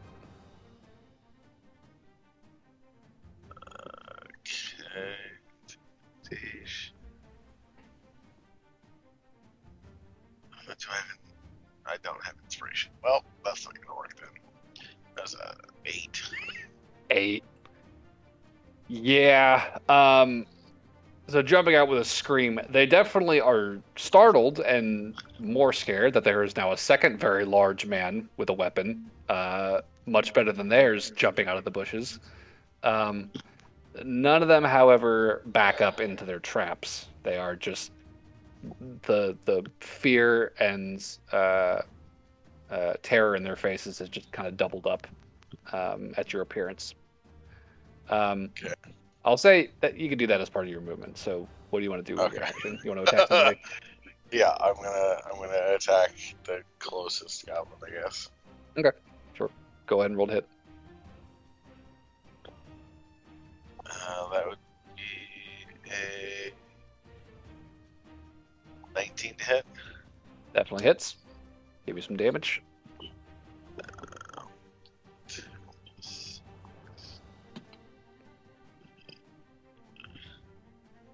That would be a 9 damage. That is another dead goblin.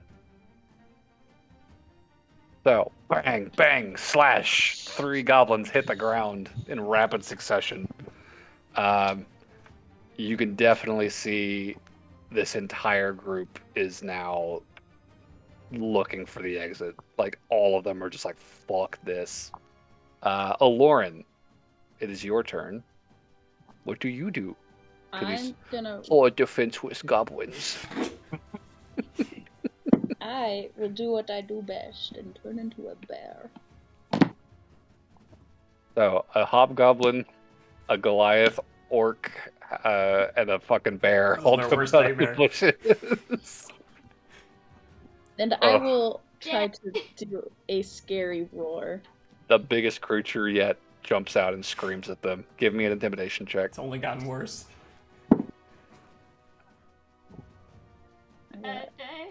I think I'm exact same as. Like, I think I got 1 higher.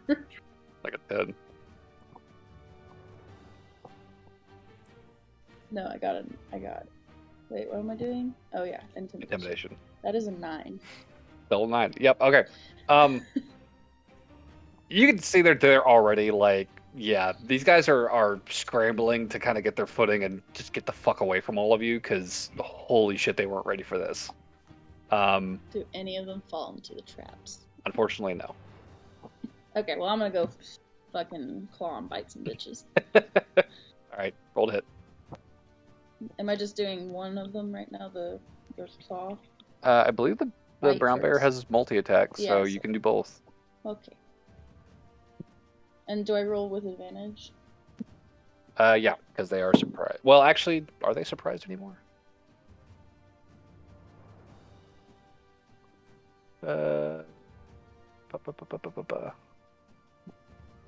I would say, considering you were still hidden when, so your first attack is definitely going to be at advantage.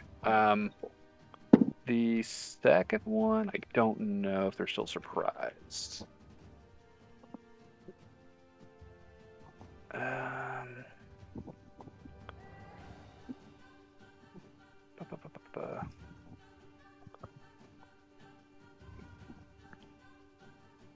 Can't move and take action for turn combat. Can't take a reaction until that turn ends. A member of a group would be surprised.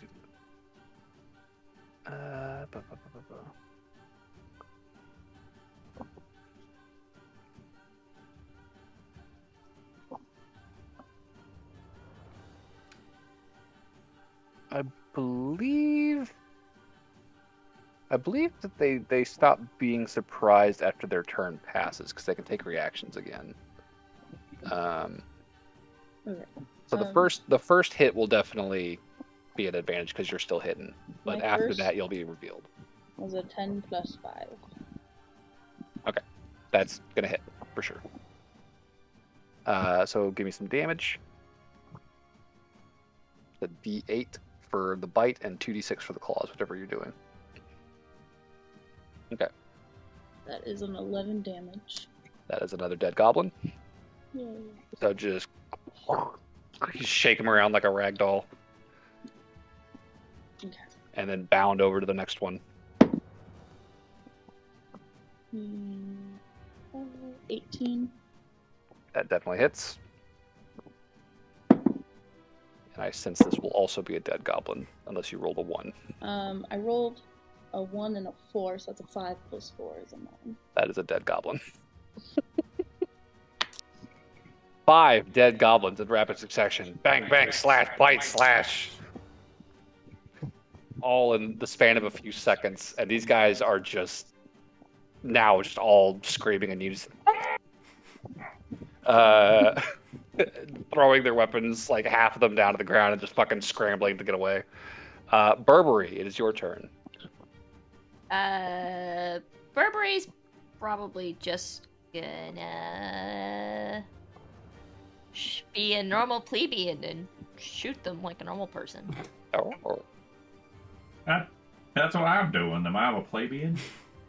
I'm afraid that your rod is way too large to be considered plebeian, Barnaby. That's the first time we've had the actual character mess up the name. Shut up! 14? 14 will hit. Okay. These guys are weak. Oh, wait, no! 14 won't hit. It won't. Okay. They have higher armor than that. It's the first miss, a survivor. Was Burberry supposed to roll with advantage? Oh, yeah, that's right. Because Burberry would have been hidden still. I'm sorry, Plet. That's a Tired. 22. God damn it. That hits. Probably not gonna kill the goblin at least. You pop out of the bushes right in front of one, and he's like, and you pull the trigger, and it's like, click, and nothing happens. He's like, and then you finish the fucking pulling the trigger, and it's like, Pete, Hmm? I'm sorry to say that you're wrong, but that's 12 points of damage. Fair enough. pop out, screams, nothing happens. He's ready to stab you, but you finish the trigger and you fucking through the chest. It falls over. That's another dead goblin. That brings us to Noel. How many goblins are left? You can count 7 standing. How big was this area we funneled them into? It's probably like 30 feet wide and probably like a 40-foot stretch of free cover on either side. That's like dense and good cover thickness. Okay, 7 goblins left. How spread apart are they? I'm sorry, I'm being very specific. They're pretty sparse at this point. Everyone kind of has just popped out and killed the nearest goblin, it seems like. So it would have been the ones that were closest to where you guys were sort of hiding. Let me rephrase my question. How many could I fit in a 15-foot cube? Of sleep? No, I didn't say sleep. Not sleep. Okay, sure. In a 15-foot cube, you could probably catch 2. 2? Yeah. They're like boop, boop, boop, boop, boop. There's still the one over by the pit. There's the 2 that are standing right next to each other by that swinging branch. There's one here, one there. They're spread out. Well, there's a lot of dead bodies. I was gonna try and be cheeky and creative, but I'll just shoot him with a crossbow. All right. I rolled a 19. 19. That's another dead goblin, isn't it? Give me damage. I mean, this is not the best damage. Oh, but I rolled max damage. Yeah, it's 10. Yeah, that's another dead goblin. This is bang, bang, bang, slash, slash, bang, slash, shoot, bang, slash, dead. Just blood and corpses falling one after another within a span of seconds. We're back to the top of the order. Barnaby, it's your turn. There are now 6 goblins standing. All of them have thrown down their weapons and look to be just bolting out into the forest as soon as they can get their footing. And you're just immediately swiveling from that first kill, ready to take aim and fire at the next one. What do you want to do? Well, put Another shot, and I fire. Roll to hit. That is a... Well, I don't think that's going to hit. That's a 12. A 12 will miss. Shit. A survivor. No, calling them survivors humanizes them. Stop it. It's only a survivor until my turn starts. Yeah, with a 12, that's going to be a miss. Do you want to move on your turn, or do a bonus action of any kind?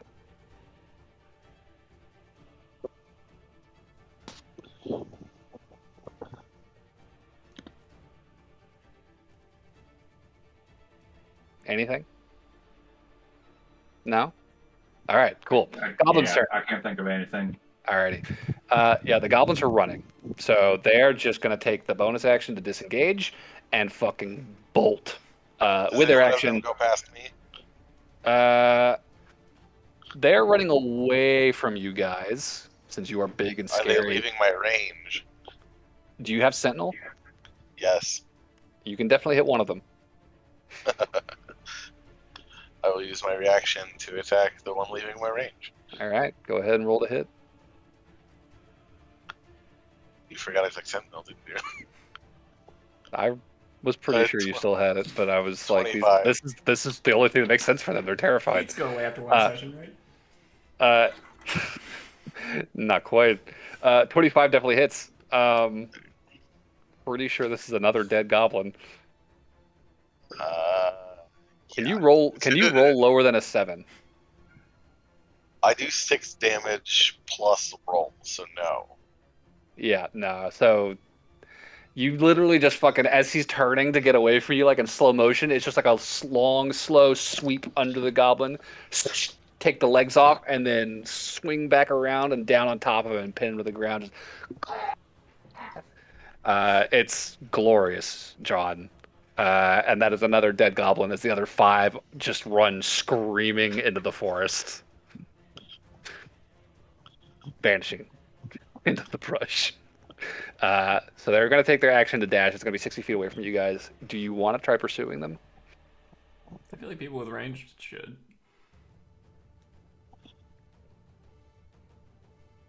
I don't think we're going to be able to catch up. I mean, except for... I could probably pick off at least one of them.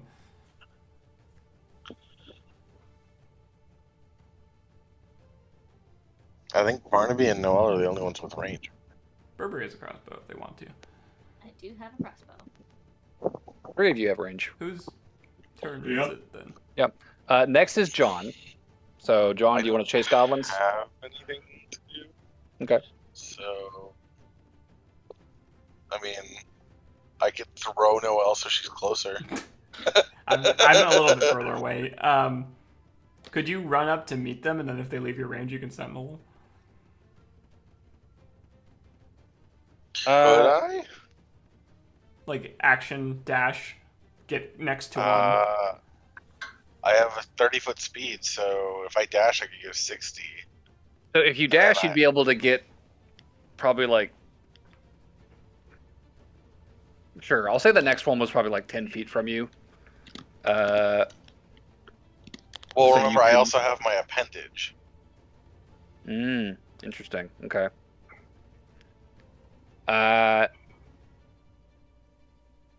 So with your action to dash, and that appendage is a bonus action?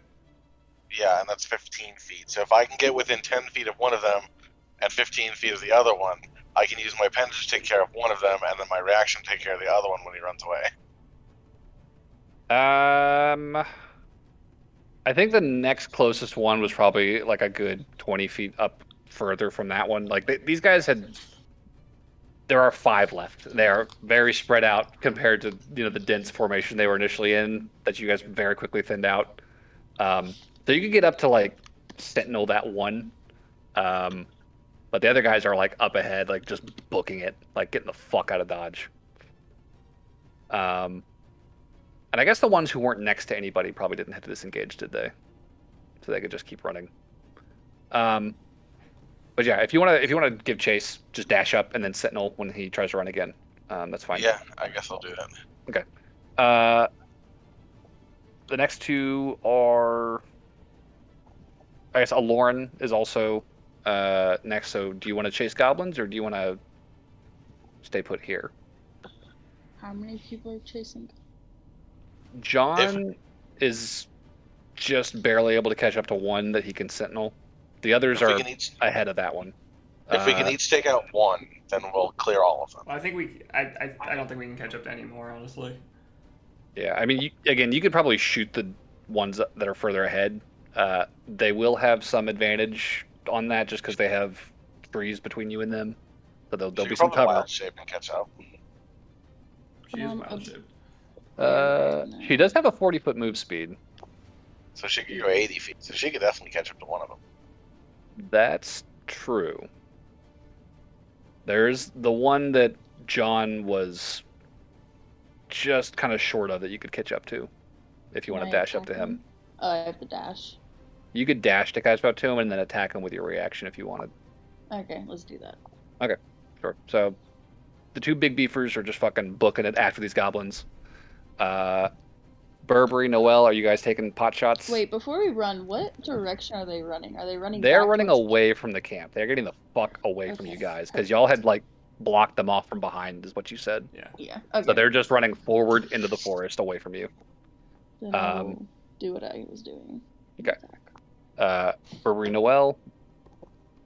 Question for the party: do we want to capture any of these for interrogation purposes, or are we just gonna kill them all? That's not a Just bad one. Because I could probably trick one into being captured. Yeah, See, here's the thing. You always want to capture at least one. Yeah. I feel like, honestly, at this point, we seem to be hunting them down just for sport, which, while very amusing, doesn't seem quite fair. As you're deliberating, they're still running. Yeah, well, I was gonna say, if it's I'm sort of waiting if Burberry's gonna take the shot or not. Sure. Burberry's probably not, because, like, the whole point was just to basically scare them off of theft, and I think we've done that pretty thoroughly. Okay, I will... Okay. Could I see a goblin within 90 feet of me? Because I have 30 feet of movement. Definitely, yeah. Okay. Is it the... So there's the two that... There's the one next to Noel, John, there's or the one next to Aloran. Right, yeah. John and the Lauren both have one each, and there are the remaining 5, I think it is now, that are ahead. In total, there are 5 of them. So there's 3 further ahead. Okay. With 30 feet of movement, you are probably like 80 feet from the next closest goblin. Okay. All right. Sorry, John, I'm going to fuck up your turn slightly, but I want to try and capture one of these just in case. Okay, so Noelle is going to get 30 feet closer to the one that John has trapped, because John's how close to it? He's within 10 feet of it. Within 10 feet. Yeah. Within 10 feet, so he's 5 feet from it? No, he's like, he can hit it with his glaive. If it was any other weapon, he wouldn't be able to reach it. Okay. I'm going to cast Silent Image. I'm going to make around the goblin, because it's got a 15-foot cube.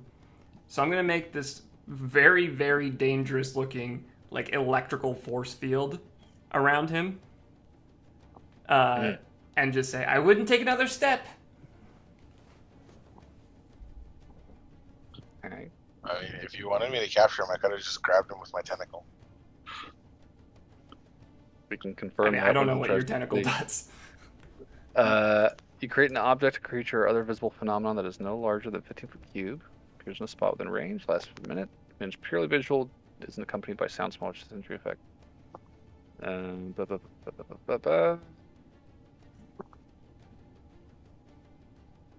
Okay.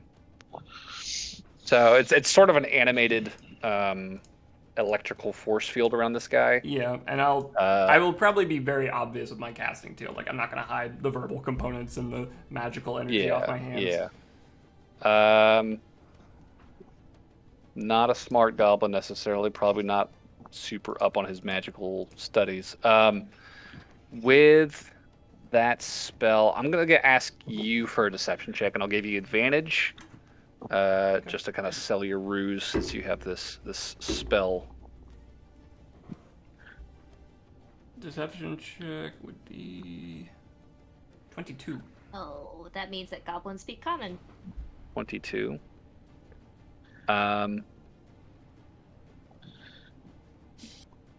You shout this warning to him as this force field sort of appears around him. He definitely takes a step back in sort of panic at this new threat. And you definitely see him starting to waver as he's looking between this and John over his shoulder. You definitely see that moment of indecision has struck him. So, that is your turn. That'll take us back to Barnaby, top of the order.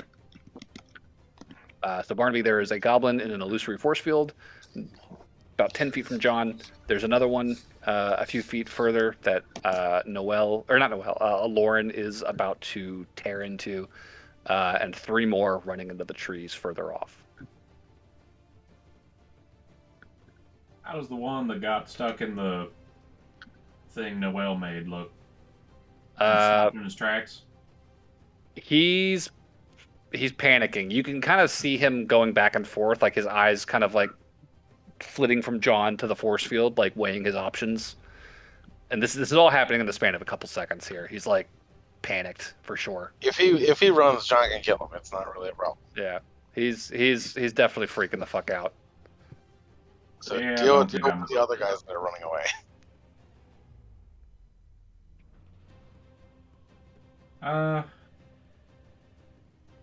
Yeah, I'm kind of with Burberry. Yeah, no more He's shooting. gonna lower his rifle. All right. Cool. The goblins that can run are going to continue running. The one next to a Lauren will use his nimble escape to take the disengage action as a bonus action, so that he can fucking run. He's not going to be able to outrun you, but he is going to be able to sort of dodge swipes that you're taking at him as he runs, just because he's a tiny, frightened boy. So if you want to like try and corral him, since you can outrun him, you could definitely start kind of hurting him in the direction of your choosing, because he's not going to want to fucking like try and fight you directly. Can I just like try to pick him up by his like little shirt?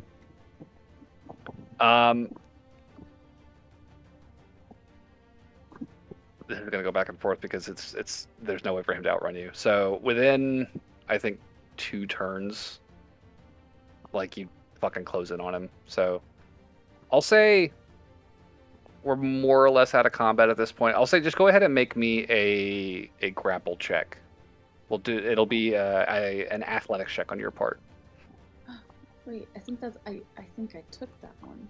And he is going to be. You're using the bear stats for this since you are currently a bear. So it would be your strength score you're adding. 4. Yep. It's even better than my athletics. Sweet. A bear is stronger than a Lauren, confirmed. Got it. Ooh, 22. Good job. I'd hope that a bear is stronger than the Lauren. I'd be concerned if it wasn't.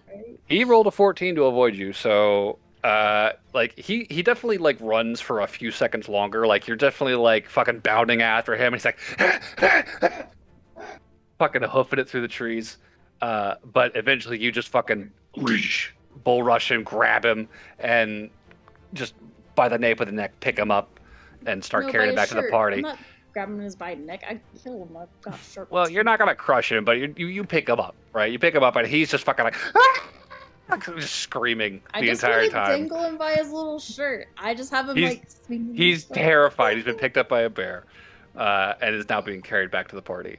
So you've got your goblin. The goblin that Noel has trapped in this electrical force field right next to John.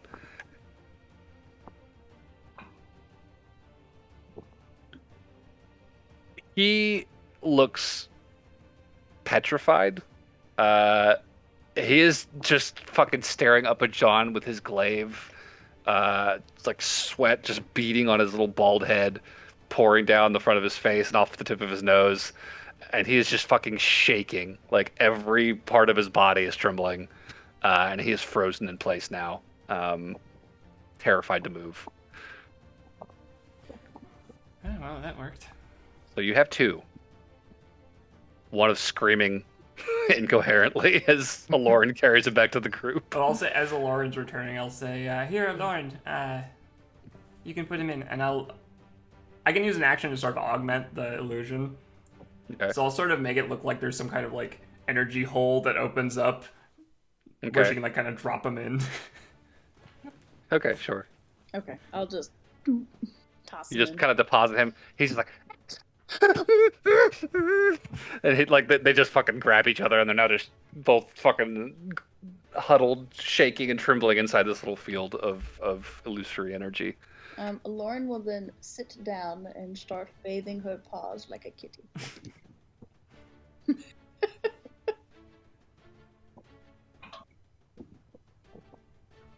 One of the goblins kind of narrows his eyes at you as you're shaking. The other one, however, is still staring directly.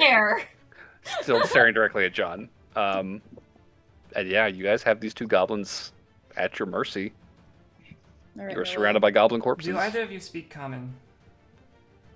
I'll sort of get near the edge of the electrical field. They look at each other. Speak. Do you understand? Habla Espanol. Their language is so funny sounding. I will try. Okay, we'll try Elvish since that's the most common language on this island. Any basic Elvish.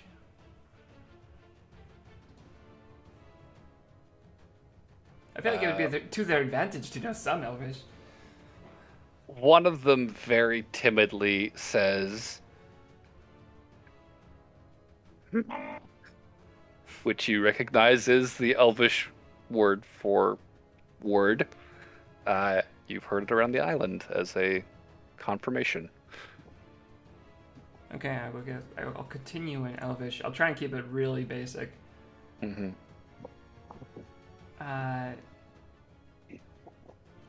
How many are in your camp?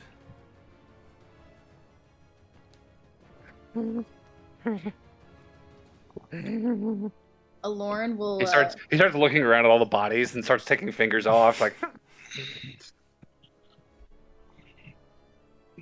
If they ever get hesitant, Lauren will like purposely yawn really loud to show big teeth. Nice.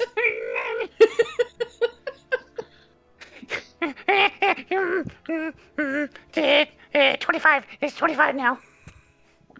27 if you count us. Why have you been stealing from the city? We're hungry. What happened to your normal food source? It was taken. Taken? By what? By who? They kind of look at each other. The old one on the bridge. The old one on the bridge? Yeah. She told the dark ones to chase us out of the deep woods. Forced us from our home. Our hunting grounds taken from us. We took what we needed. We took what Higruk told us to take. The one on the bridge. What do you say about the dark ones? Yeah. Tell the dark ones to drive them out. What are the dark ones? They're dark. Monsters?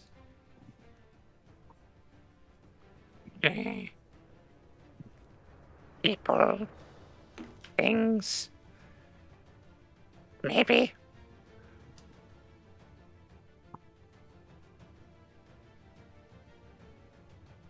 They don't like the sun.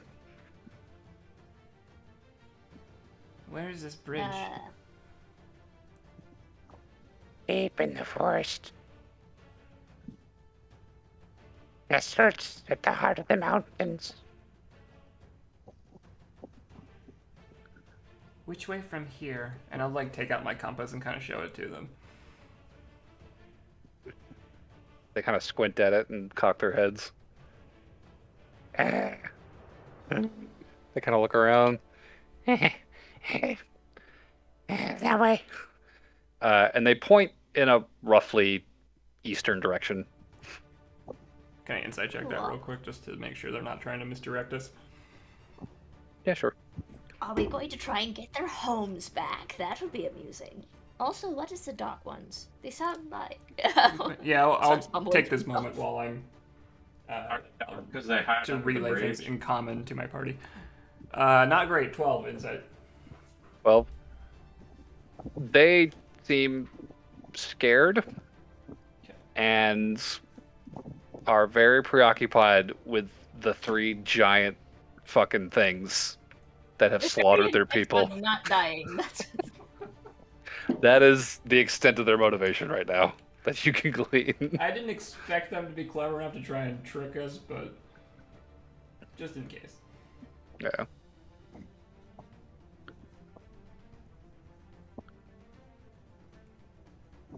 So far, they've been compliant. We'll say that much. So I'll switch. Yeah, I'll be back in common now, and I'll say. I guess I'll say in Elvish, like, 1 moment. I need to confer. I'll switch back to common and say to the party, something in the forest drove them out of their homes. That's why they've been stealing from the city. I'm pretty sure we have leverage enough now that if we told them that they should leave and never come back, they probably would. I feel like we could actually get that set up right now and kind of consider this done and just leave the mystery for the future if we want. Or if we want to dig into this now and try and help the goblins get back their normal territory, we could try that too. Well, I am horribly curious about these dark ones. My It's a only religious thing. concern is just wandering deeper into this forest that we know nothing about. Your concerns are very well founded, considering that, aren't we here to find... aren't we here to proverbially get lost in the woods anyway? True. Maybe. All I know is that, as things stand right now, we have definitely created a situation where they're not going to want to touch the city again. And I think we could easily leverage this into getting them to leave. They just don't have anywhere to go. Make our lives a lot easier. So, quest kind of done. But there's more here. The way I see it, if we don't threaten them and get them to not come back anymore, they're gonna come back. I mean, for them, it's a matter of survival. Exactly. So, I mean, we have basically 2 options. We can try to help them get back to their original location, which seems like it's going to be impossible without fighting some dark beings, or we take them out and let the town know that they were forced here and it could possibly happen again. At the moment, since we know so little, I kind of like option 2 better. But you're right, it doesn't necessarily permanently solve the problem. As you guys are I feel having like this it's- conversation, you just watch their little eyes kind of just jump from one talker to the next, like totally not tracking what's being said. I mean, The for the sweat short pouring term, I down their feel like faces. it's safer to take them all out and let the town know that they were forced here by something in the forest. I'll just before. Sorry, I'll switch back to Elvish real quick. I'll look at them, and I'll say in Elvish, I'll say, "You will be unharmed if you don't touch the walls." And then I'll go back to Common. Here we go. Hold on. That's just how I feel about it. I think we can. Okay. Proposal. Okay, No, go ahead. go ahead. I was going to say I'm rather against slaughtering an entire community of apparently sentient things just because they're different. Because that seems to be what the real crux of the thing is. I mean, it's not so much that they're different; it's that they're excessively violent. Can I bring up an alternate scenario? Go for it. Is that maybe we try to get them to integrate the goblins into society? I mean, that could. Oh, that's That's- an interesting prospect too. I like the idea. They could run the resort. They could We get talked jobs about at the Oompa resort. Loompa plan last time. True. I think we What? get the goblins to run all the stuff behind the scenes in the resort, the Oompa Loompa plan. It's something Noel and I talked about for a brief bit. Now that we know where the base is, should we take what we've learned back to the village people and find out whether they want us to exterminate them or not? Let me chime in with an idea. I think what we should do, we should keep these goblins alive. We should walk them back to the encampment and threaten to say that we will continue our attack if they do not relocate and stop stealing from the city. I think we can be pretty intimidating when we have to, especially if we are together. But I mean, remember they were driven here, so where else are they going to go? It's a pretty big island. This is a pretty big island. Just because they happen to relocate here doesn't mean they can't go like further down the shore. Right. Just because they don't know where the next source of food is going to be doesn't mean that they can't find one. I want to be good at fishing. And then we can go back to the town and say, we've solved the problem, but it's not going to stop being a problem because of these future factors.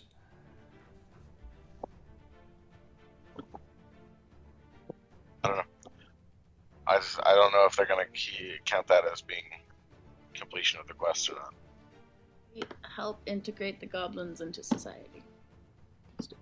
I like that plan, but I think we'd have to talk to the elders. That seems like Also, something that can they would, they be integrated? if they can contribute.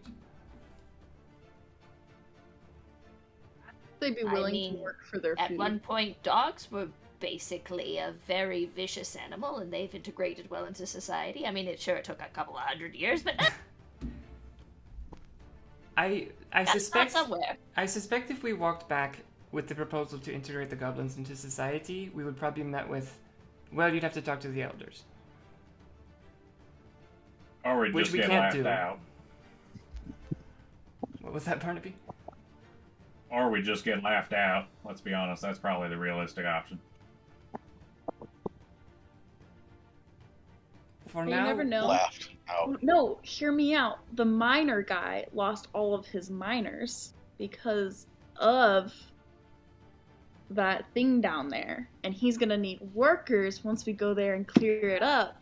We got like a whole little goblin army over here, 24 people that are like, boom, boom, in the mines. Bam. Well, he did say the miners were on strike, not that they were all gone. Well, I think they're on strike because a lot of them died. But we could have goblin scabs. That's what I was literally just thinking of. I don't want That's to right, we'll bring in the goblins to I do it. don't. Goblin scabs. I just don't want to kill I the know. I goblins. don't want to kill the rest of the goblins either. We went into the jungle and we found some natives and we said, "Hey, work our mines for us." They fucking scat. A little my- odd. My only real worry, I only have two worries. One is that we threaten them to leave and then they just come back, Exactly. and the other is, will they consider it completed if we don't get rid of the goblins all the way? I think, let's be honest, if we tell these 2 goblins to tell the rest of them to not come back, others are going to come back. Food's a powerful motivator. Well, I you're don't know assuming that there's there's- no other way for them to get food. We're assuming that they're willing to go looking for food elsewhere. Okay. So let's say that the threat plan doesn't work. What is the alternative then? We fix their solution. Or we fix their problem. We go fix the big thing under the bridge, whatever it is. Deal with it. I mean, if it's under a bridge, it's usually a troll. That wouldn't stand to reason. Well, there is the one Or a on the really big bridge catfish. and the dark Are ones. trolls a friendly race? You have about a minute left on your illusion, Noel, just Okay. heads up. I'll switch to Elvish. Are you two going to run if I start putting this magic barrier up? I think I'll probably kind of signal everybody to sort of surround them. No, You wouldn't try that, would you? no, never. Insight check. Better. 17. 17. You can sense they really want to, but they are terrified of your group, and they don't want to move. They've, like, sunken into the dirt, like, they're fucking hugging each other, like, shoulders up around their fucking ears, just staring up at you all. Right. They're too cute. See, and this is why I don't want to kill them. I feel so bad for them. Yeah, I'll drop minor illusion, so it just, or silent image, excuse me, so it just kind of fades out. Stay put. Now what? We're still talking.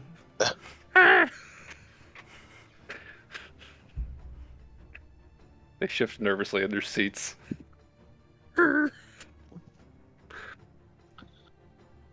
Okay. I think we should tell them to go tell their fellow villagers to relocate under threat of future attacks. I think then we should go report back to Botan.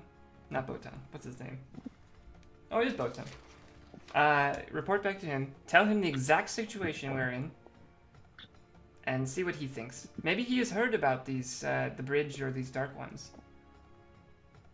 And at least we've started doing something. Yes, and perhaps add to the threat that the next group of colors might not be as nice as we are. That's true. Anyone have a better plan than that?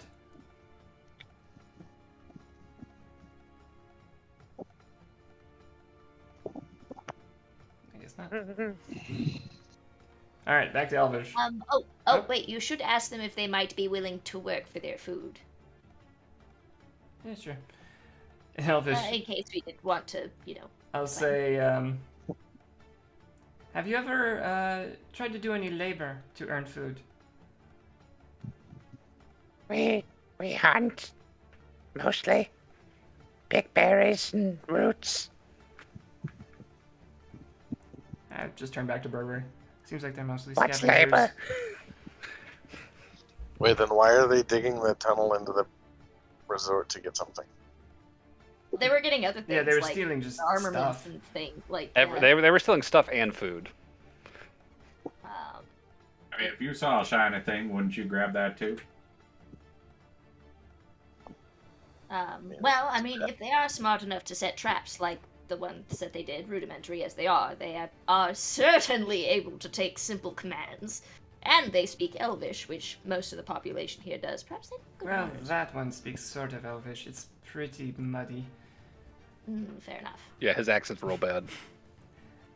Alright. I guess I'll switch back to Elvish again.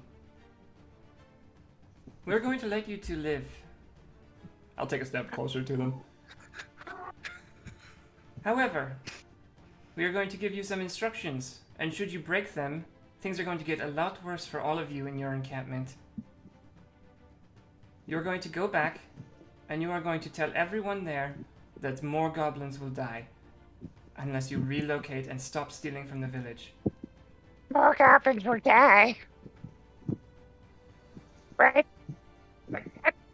more goblins will die unless you relocate and stop stealing. No stealing. Goblins will die. And move. And leave. Yes. Leave. No Is that stealing. clear? Goblins will die. Very Yes. close. Very close. Do you understand? Sorry for bad Elvish. Do you I think. understand? Okay. You go back there. You tell them more goblins will die if you keep stealing. We have been very gracious. And the next group that comes through might not be as nice as us. I glance over at the fucking 7 dead goblins on the dirt. I just nod. 8, excuse me. Give me an intimidation check. Oh, bad. Oh, can I help by direction since I'm... We are surrounding them. Yeah, I'll give you advantage because this is a whole group fucking press on these guys. Nat 20. Yes. So that is a They're 26 total if it matters. You just watch as their long pointy noses flap rapidly up and down as they're nodding their heads as vigorously as they can. Their ears just aside. No Turn back objections. to common, I'll say. I think they get it. Go, tell Tell them. them not to hurt the monkeys. Hmm? No monkeys. Oh, also don't hurt the monkeys. Now go. No stealing. No monkeys. Leave. They fucking scurry off between your legs back towards the camp. Okay. Let's go talk to Botan and see if we can learn anything more about what they said. We have sort of solved the problem for a little while. So, leaving the encampment, making music your is way very back tense through. still. Yeah, sorry, I can reset it. Give me a quick sec.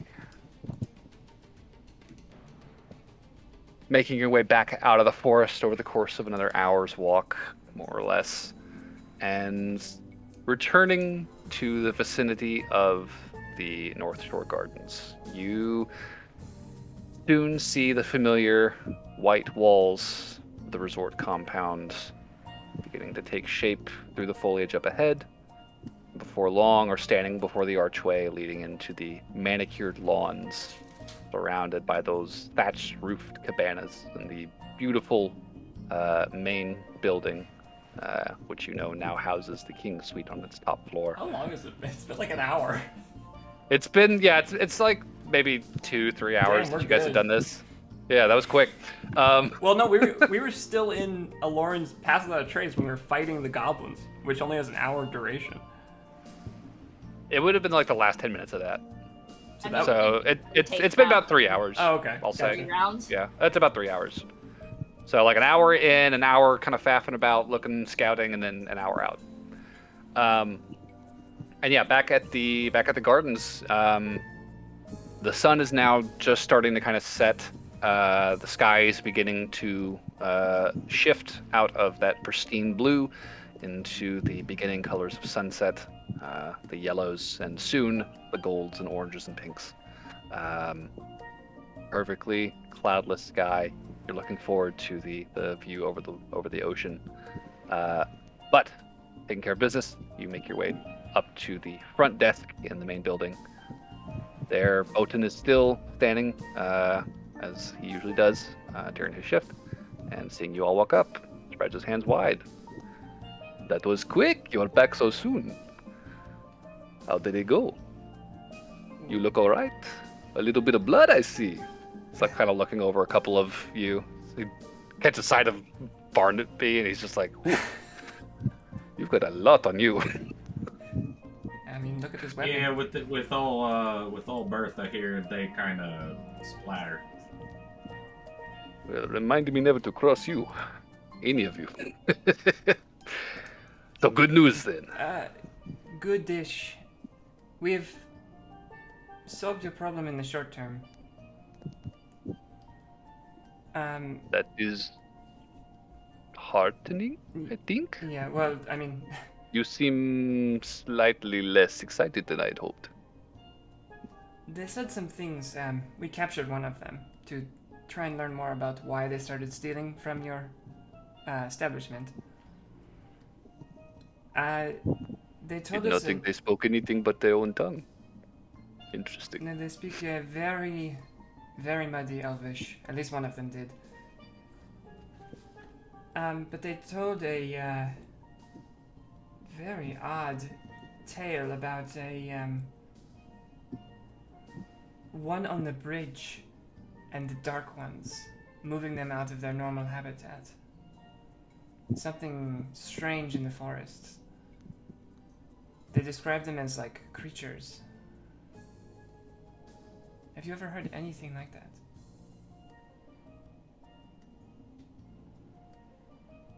Is there a bridge in the forest? This I do not know. But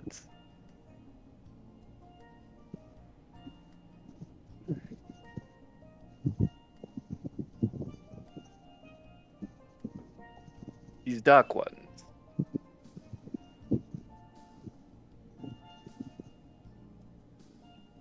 Did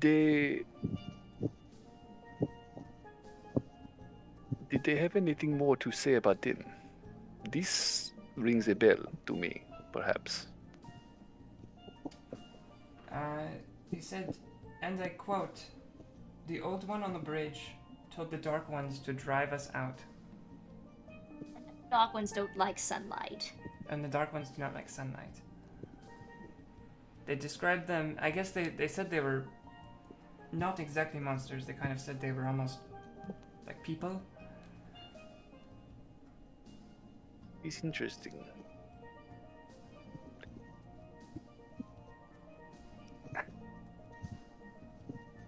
I have caught wind of some stories that have been bandied about down at Port Scepter in recent weeks.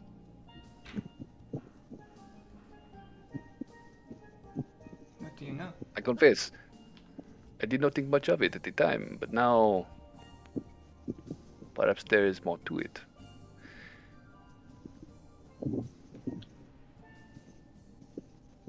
Ferriel has a reputation. Obviously, you have heard of it. The island is purported to have ties to fairy folk and the like. Stories abound about this place. People see things. Lights in the woods, tiny creatures flitting about in the dark. Pretty normal stuff to hear about. Not so much to see. But lately, I feel I have heard more stories like this. I thought perhaps this is simply dog talk. Workers poking around with each other, taking things, hiding things, playing with these stories. But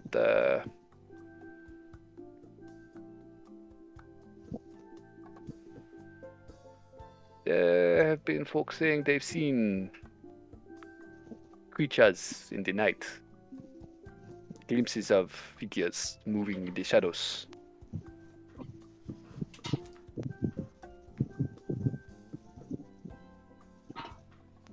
More often than I am used to. Strange that these goblins mention similar creatures.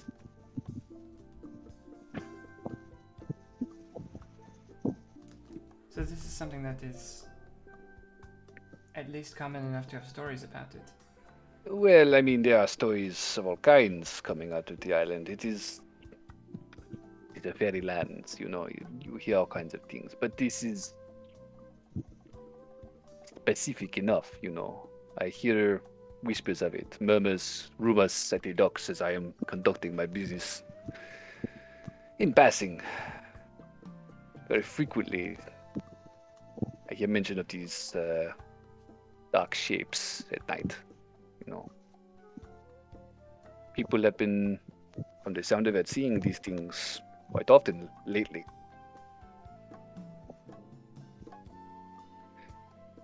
Strange that these should come up in so disparate a context.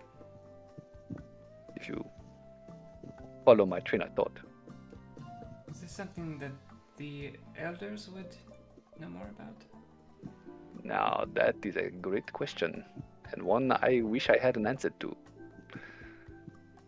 But they do not talk to me. Well, they know about the forest, right? And this seems to be Well, tied to that. You would think they would. As a human living among elves, I am forever on the outside of things relating to the island's inner working. Right. I've made peace with these. But this perhaps requires a second glance, further attention. Well, to, I guess elaborate further on what exactly went down. We lured a few of them out of the camp. Took out several. Captured 2, scared the shit out of both of them, and told them that if they continue stealing, more goblins would die. And they'd know that is not a fake threat. It does not look like it. Well, congratulations, my friends. Sounds like you've earned yourselves a week in the King's Suite.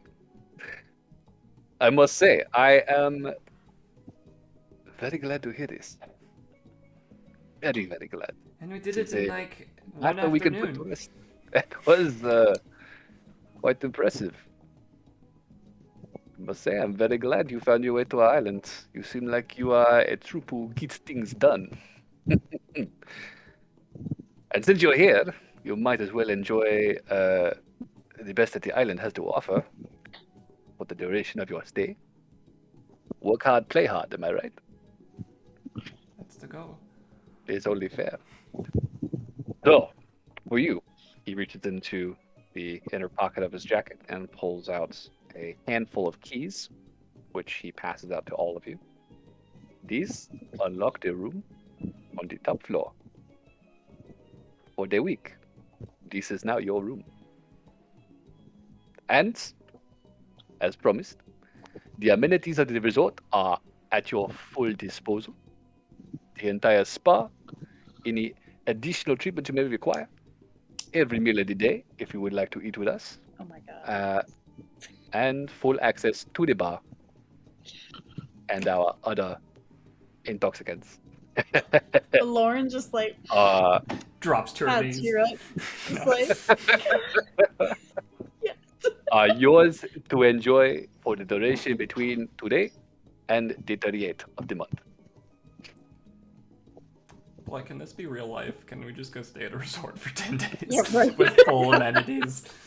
oh, I want this in real life so bad right now. that sounds amazing. That's what we're here for, guys. To escape from the crushing reality of real life. By killing goblins and earning free stays at resorts. I was gonna say, I'll lean over to Barnaby and just say, do you want to not be covered in blood anymore? I'll get there once I get into the mud bath. Get all cleaned up.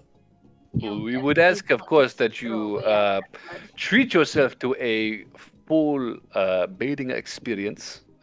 We can ensure the most talented of our attendants are there to assist you with all of your hygienic matters before you enjoy a luxurious soak in the mud baths. While you bathe, we can ensure your clothes are freshly laundered. When he says talented, Lauren's gonna elbow Barnaby in the side and give him like a little wink. Like, What? oh, you know. Lauren, I think he meant full amenity service, not full staff service. I know. I'm just, it's fun to make him blush. That is fair. I do find it impressive that you can turn a deeper shade of red. I didn't think it was possible. Great. Actually, I think he blushes blue. Oh yeah, that's right. I think we established that once. It's kind of like a purpley color in the cheeks. Yeah. I do blush blue in the cheeks. Other parts do blush red though, so he's not entirely wrong. Well, Noelle's excited. I want to go see the room. I want to go see the room too. And then I'm gonna do every single thing the spa has to offer, with all drinks included. Fun. And then we didn't see Lauren ever again.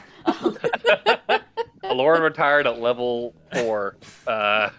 Throughout the rest of her life, She can drinking and miss both just smoking let in a him resort.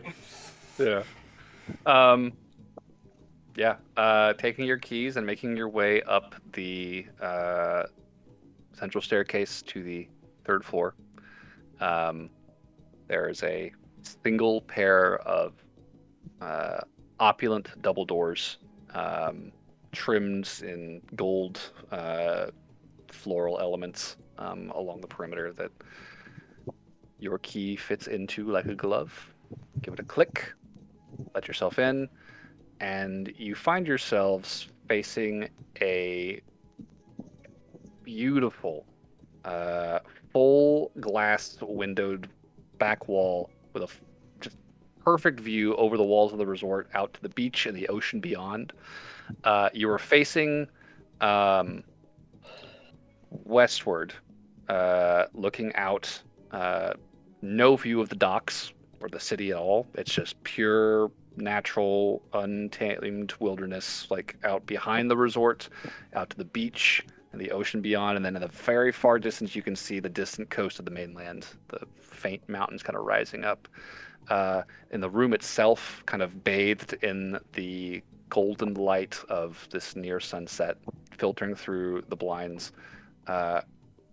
Beautiful leather upholstery furniture kind of circles this open fireplace in the center of the room.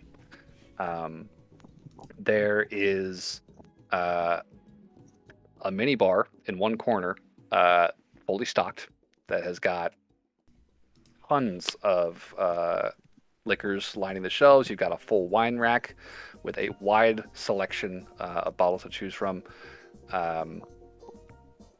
All this beautiful furniture. There's a couple of bookshelves with what looks to be some very beautiful leather bound collections of famous stories and other works from around Lythor.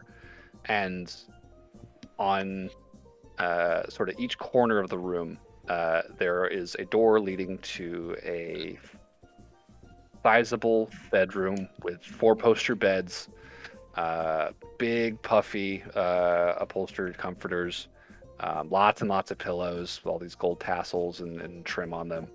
And each of these has an adjoining bathroom that is set up with a spigot that actually emits steaming hot water into the tub for you.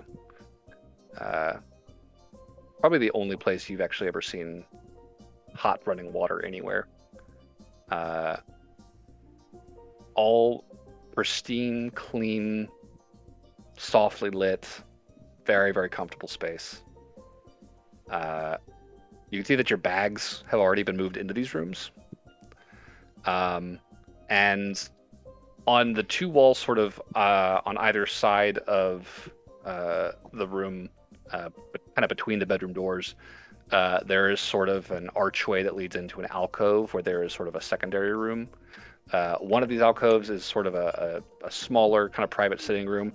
There's a window there that you can see out to the city and the port and the beach where you guys had spent the previous day. The other room is a dining room that has a window that gives you a view of the jungle and the mountains to the east of the resort. And in that room, Burberry, where you find a very sizable stack of very comfortable, very soft sheets. I that have believe been I'm set about on to the make dining the table. biggest blanket fort ever. As well as your pack as well is in that room as well. But what's the Yeah. thread count? They're soft as fuck. I almost feel bad using these on top of the table. Almost. There's plenty more where this came from, I bet. It's true. So I'm Yeah, going the to suite let is yours. it cocoon. Ah, I am just going to go enjoy the bed for a moment. Like the perfect like level of firm versus soft. Like you just kind of like hit it and slowly just sink into the mattress. It like perfectly fucking cradles your body. Full support. You're gonna sleep like a baby in this.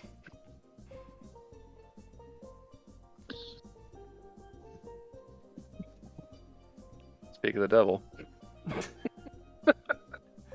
Well, shit. That's my half hour to bedtime alarm. So yeah, you got your suite. You've got a full bar. You got an open fireplace if you want to do like a little hot pot in here, little communal cooking thing of any sort. Like you got room to set up and do your thing. Or if you want to go downstairs and eat in the restaurant, that's also an option. Restaurant. Restaurant. Grab some dinner. Mud bath. Mud bath. John's clean taking up. a deep shower, going to get food, and then going to the spa. All right. Yeah, I think I'm gonna go take advantage of the bathing service that they offer. Actually, before I go, I do want to I guess while Burberry is getting set up in their room, I want to stop there real quick before I head out. I'll just say, Burberry, a question before I take advantage of all this stuff we now have access to. Do you plan on taking advantage of any of this? Well, if I'm being completely honest, probably not most of it. However, I would like access to that hot bathtub that's in one of the rooms, if you wouldn't mind leave me alone with it for a while. Take it for a spin, you know? Could do that. Yeah, no problem. But I guess I just feel a little bad. Is there any way we could set something up for you? Like, I could talk to some of the assistants while I'm down there. We could set up a private thing for you or something. I know you're very, you'd like to keep yourself separated, so, You know, whenever you're not a huge fan of water and you're also not a huge fan of being touched, a spa is not really the best place for you. I guess that's true. He sounds kind of sheepish. Well, I don't pretend to know what exactly is keeps you from those things, but I just, if you want any help getting accommodations set up or anything, I would be happy to. I would hate to think that you would miss out on all of this.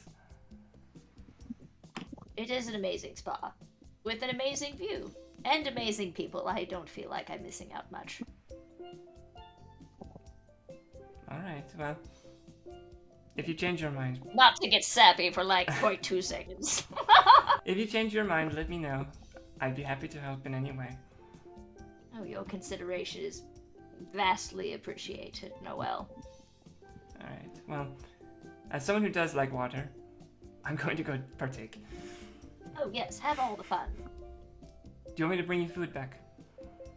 I'm really thinking about going back to the meal row, and I was curious if perhaps you'd like to join me. I was going to It's- say, if you want to wait an hour, I'll just go quick do the bathing stuff, and then I'll come join you. Ah, yes. I shall do the same. All right. Perhaps I'll spend When I get back, I expect a humongous blanket fort. And hell, if you want to, we have this whole main den area you could build in. Oh, Noel, don't tempt me. You come back and it's just the entire fucking suite is a blanket fort, like that bit of Community, that one episode they had. No, it's literally the entire suite except for like a passageway, and it says no non-Burberrys. Dragonborn's only. Dragonborn's. Yeah, he probably like makes like a really nice one underneath the dining room table, and it even has like a little like he got some extra chairs or something, made like a little pagoda entrance. Alright, I will take off, go to the hot bath. All right. Never had a blanket fort before. This is new. So, there is the option to you can either clean up in there's a very large sort of communal hot tub where they can pamper you, or there are private rooms that have these large bathtubs you can lounge in, and attendants who are at the ready to assist in whatever way is needed to scrub, clean, scrape whatever needs fucking scraping. If you need help with anything, we are living in they're real time. here. There's probably a lot of things that need scraping. They are here to get you as clean as possible. I will take a private one. All right. Sure. Lauren will probably go in the communal one. Sure. It is just a gigantic fucking like sudsed up hot tub, just like huge mountains of foam, bubbles like she's gonna have covering the entire thing. Day on that bitch. Is there like an older elvish couple with like their arms around each other across the hot tub? Well, it's the dwarvish couple that you guys saw yesterday are in there. Oh, sure. Yeah, I guess they're still here. They're like, you could just kind of barely see like the tops of their heads kind of protruding out from the foam, and like as you come in, they kind of like poke their heads up. You see their little mustaches. They're hello. Hello. And it's kind of nestled back into the foam. Can we see their hands? No, it's just the tops of their heads. They're sitting next to each other, and like behind them, you can see that there are two members of the staff. Kind of, it looks like kneading their shoulders. They are just like fucking blissed out in this big hot sudsy tub. So, as you step in, Alora and attendants will definitely come to your aid, and you, Noel, as well. They will ask you whatever it is that you need, and they have all of the instruments, towels, oils, soaps, whatever it is you require of them. They are here to assist. I will just be pampered. That is Noel's next hour. They got you. Pretty much, yeah. Cool. Anything from John or Barnaby? Bloodbath. John. Why don't you take a bath first, sir? Please cleanse yourself, and then you may enjoy our luxurious mud, clean of all of this grime. And John's gonna grab a hose and just spray him down. Wait, you're worried about me getting the mud dirty? This is extremely high quality mud cultivated here at the resort. It is perfect for drawing out the toxins of the body. We do not want it to be, how do you say, bullied by this base or grime that coats you, sir. Please allow us to assist you in ridding your body of this filth. We are more than ready to assist. They will definitely kind of gently persuade you away from the mud bath. Just to clean yourself up first before you dive in. So if you just want to get that done and over with and fucking get in that mud as soon as possible, that's totally fine. But yeah, pass on the letting you take care of me. I can clean myself before I get into the mud. You servant, sir. We are more than happy to help you reach any difficult to reach spots. Like the back. I understand. The smaller the back is a very hard spot to reach yourself. We are happy to scrub your feet, clip your nails if you have any need of anything, sir. We are here at your disposal. God, hobgoblin toenails. you like take off his boots. They're just these fucking like huge curved fucking talons. They got like 3 layers of fucking. They have to use those things to like clip horse hooves. No, the shoe comes off. Electric grinder. Yeah.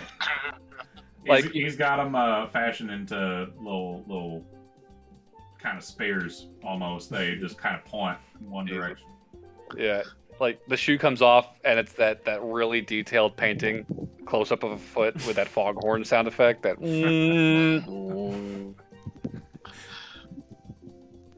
You are more than welcome. You are more than welcome to take care of that yourself, sir. Enjoy. Yeah, that's what I thought. He leaves you with like a file and some oils, and just fucking leaves the room. He's like, I need a bigger file. And yeah, you guys can do whatever it is you need to before hopping in your mud baths. Burberry, anything you're doing? I am going to be taking a full bath in one of these private, like, in the room tubs. And, Sure. yeah, I am making the biggest blanket fort this hotel has ever seen! Excellent. So, taking an hour, all of you kind of decompress after a fairly short but eventful foray into the jungle. Before long, you're all cleaned and dressed in fresh clothes.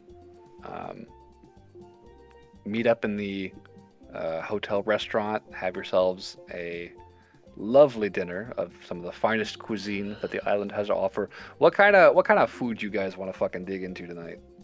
What's that dinner look like? That first dinner. I want to eat authentic food from that. Okay. John wants a giant southern dinner. Okay. Just steak and mashed potatoes and gravy. Fucking classic continental shit. I think me and Burberry might have. We were gonna go to the row. The restaurant. The food row. Oh, you guys want to head into town to get food? I think we were gonna meet up. Anyone else who wants to come can, but if you guys want to eat at the restaurant, that's fine too. We were just gonna go to the place that Burberry went to, right? Yeah. I don't know if we were there for that conversation. Well, if we're all meeting up downstairs anyway, like. Yeah, you'll reconvene after cleaning up and finishing the fort. There's this whole row like of streets of everyone just eats outside, and it's all delicious, and it's cheap. That was the food you brought. Yes. Well, that was some of the That food I was brought. very Like good. think that like times 12, but everything is different. Is it expensive? Well, each place that I went, I gave them the silver, and they kept bringing me food. Alright, that's a good sign. I'm down to pretty join you sure for that. yeah. Whoever wants to do whatever. All right, cool. So that's at least 2 for Restaurant Row. Two. I think Barney's gonna go to the beach after the mud. All right. Restaurant Row, beach. John's getting his big steak dinner. Lauren's getting some authentic island food made by one of the finest chefs on the island here. And then I'll probably go to the beach afterwards. Okay. Yeah. And yeah, dinner. Each of you, I'm sure, is able to find something delicious to eat tonight. John, your steak comes out with a very savory, slightly spicy sort of seasoning on it. Not typical to what you're used to necessarily with a steak, but it is a lovely cut and a very, very well seasoned sort of setup on there. Very, very, very tasty. You're making me hungry. Yeah, you're welcome. And yeah, Chani, what you get when you ask for like authentic island cuisine, you end up with this rice and curry dish that's not too dissimilar from what Burberry brought you the first day. Presentation is a lot more sort of ostentatious though. You have like this perfect mound of white rice that's just kind of like perfectly drizzled with this deep, rich curry on top. You've got the sort of bath of chicken chunks swimming in it around the perimeter of the plate, and there's a little bit of garnish green on top. It's very, very, very tasty.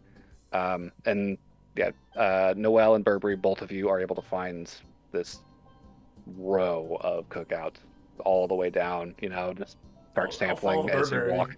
Yeah, it's all delicious, home cooked, fresh food, and cheap, as Burberry has reported. A couple copper each place. I was gonna say, like, if we run into, like, if there's anyone that like points out Burberry that like recognizes them from yesterday, I would probably like strike up a conversation, just try to like be the sort of medium or median between the two.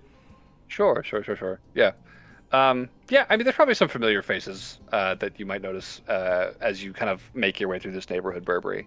You'll see one guy that you met, like one of the first people that you talk to sees you, Burberry, what up, manan? And he'll kind of wave you over to eat with him and his friends. And yeah, they'll sit and talk with you. As you guys I'll eat. sort of like be the bridge that give them more of a connection that I can offer. And This is your friend, Burberry. We met yesterday. Hello. I am Elekin. This is my friend Elamin.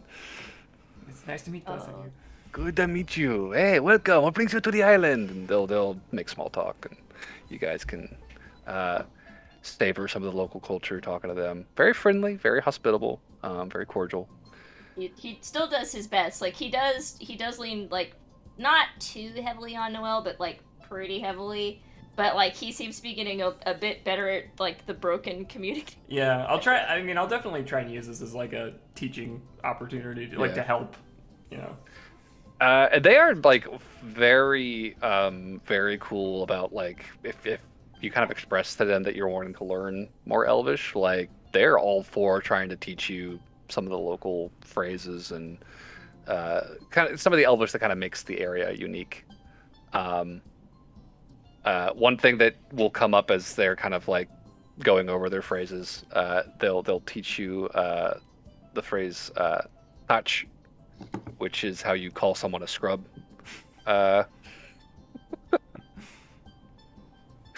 And this comes up as like one of his friends is coming to sit down, and he's like, my friend, please, this is my friend, he's touch. Touch means scrub. He's like, don't tell them that. But they're like, no, it's a good one to know. And just, go through introducing more of the island's hospitable side.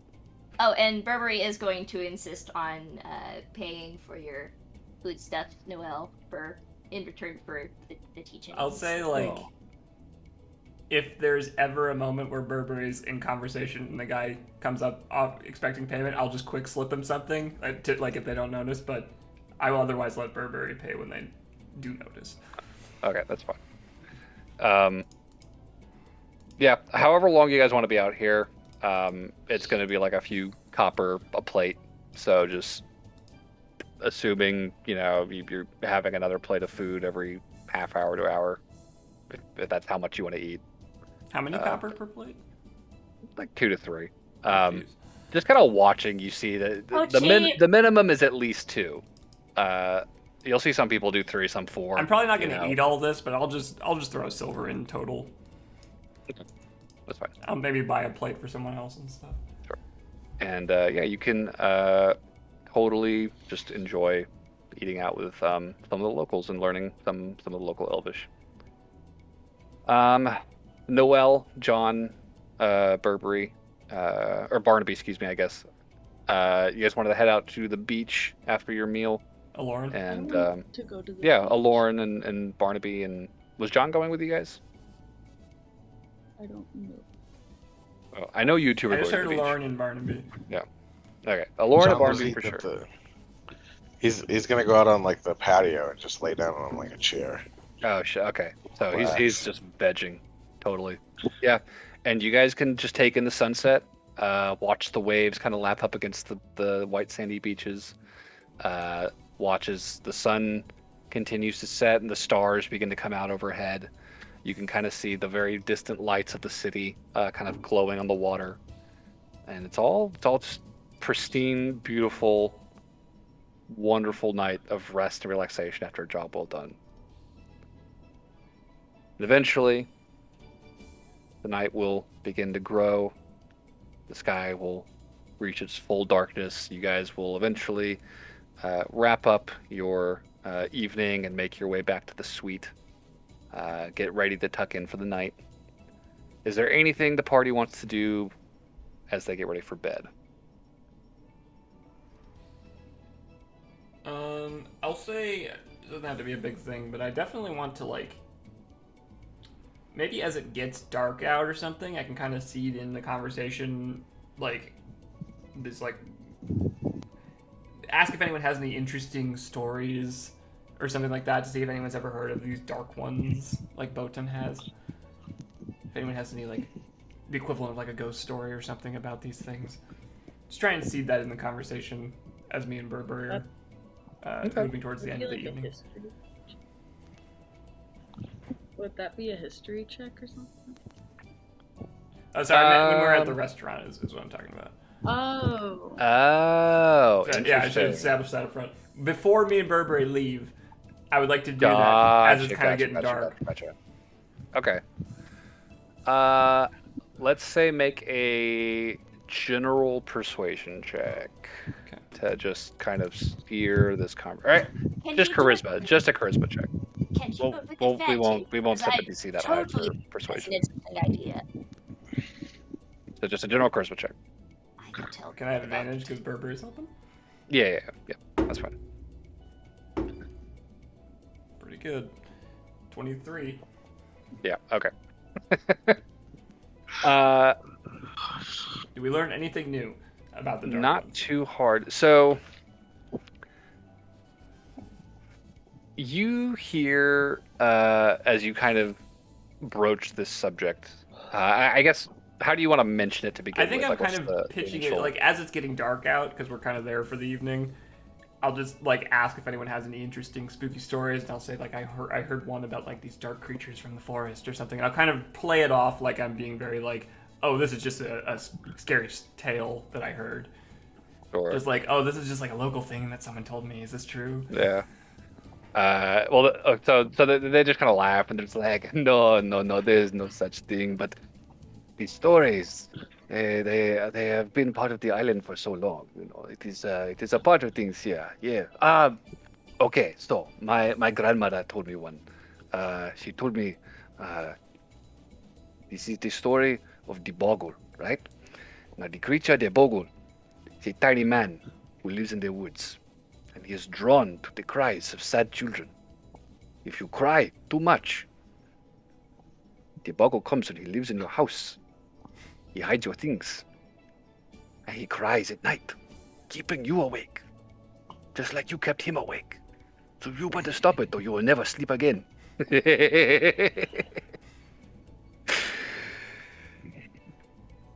It's all a good fun, right? Oh, I've heard one of a similar tale, although mine is of children who suck their thumbs. Ooh, I heard one about that too. What did you hear? Well, if you suck for your thumbs for too long, the scissor man will come and cut your thumbs off. Ooh, that's not fun at all. I That's do really wonder- dark. I do wonder what he does with the thumbs, though. I mean, teeth I get. You could build giant cathedrals with children's teeth, like for the Tooth Fairy, but... This Caesar man sounds like a goblin. He's just going to eat your thumbs. Yeah, you know, you might be right about that. Maybe that's where the green thumbs come from. That's some odd He turns a thumb into a goblin. They find your story a lot more frightening than his dumb Boggle story.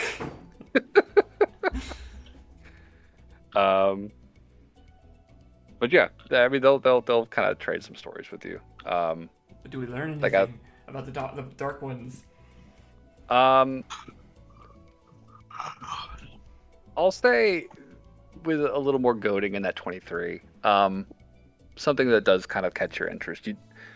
You hear a story about creatures called the Darklings, which is not too different from what you heard the goblins call them. The Darklings are sort of a tribe of fairy folk who live sort of on the boundary between our world, the fairy worlds, and the world of darkness. They sort of sit in the twilights between all three, kind of flitting from one to the other as they need. Some say they're servants of the winter courts of the fairies. Some say that they're servants of the shadow courts of the realm of darkness. Some say that they're playing both sides. But what is for sure is that if you ever meet a Darkling, you need to be very careful. Because they're very tricky. They like to steal. And if you get into a fight with one, there's a good chance that they will explode and take you with them. Oh, losers. You know, I never quite understood that particular part of the story, but, you know, these things, they come from a long oral tradition, you know. It could have been a later addition. Things could be lost in translation. Also likely, you know, these things, they change over time, so who knows? Right. You know, my uncle, he probably would know more about that sort of thing. He's sort of an expert in older Elvish, you know. Speaks some of the older, more poetic forms. You know, maybe we could introduce you sometime if you have some free time later. Sure, potentially. We're here for at least 10 days. Hey, that's time. Okay, I'll bring you to dinner tomorrow. How's that? We can have some more dinner. We can talk about the Darkling some more. It's a good story. A weird one, Don't but know a if I'll good be one. free tomorrow, but Oh, next that's time we not chat, we can good. plan this, okay? Oh, all right. You better be around, okay? I'll be watching for you. I'm hard to miss. There's not a bad thing, though. He winks.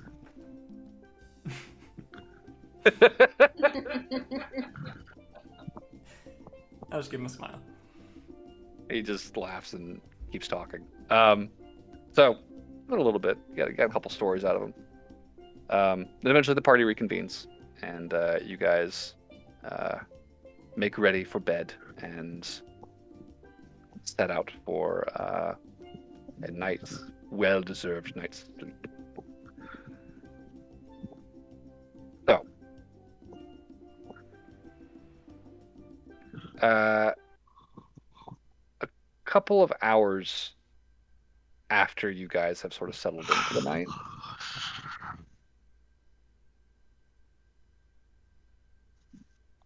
Lauren with your very high passive perception, and Burberry with your little makeshift room on the sort of northern side of the suite.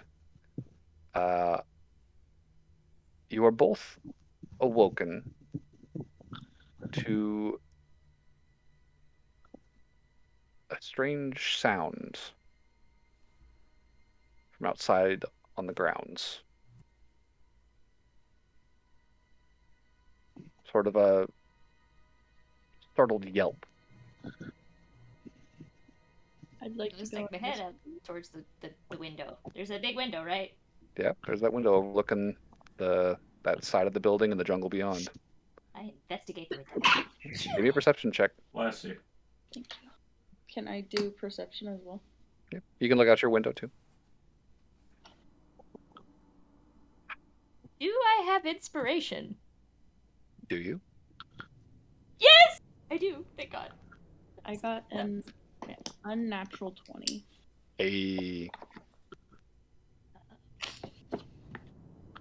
I was on the other end. I had a natural one. It's like, Okay. Burberry, why are you wearing sunglasses at night? Where did these come from? So what is it, Burberry? Sorry, just like perception 17. 17. Okay. Both of you are going to make note of the fact that in the dark outside on the sort of the yard between the main building and the walls of the compound, you can see that there is a sort of a torch laying on the ground fairly close to the wall, flickering.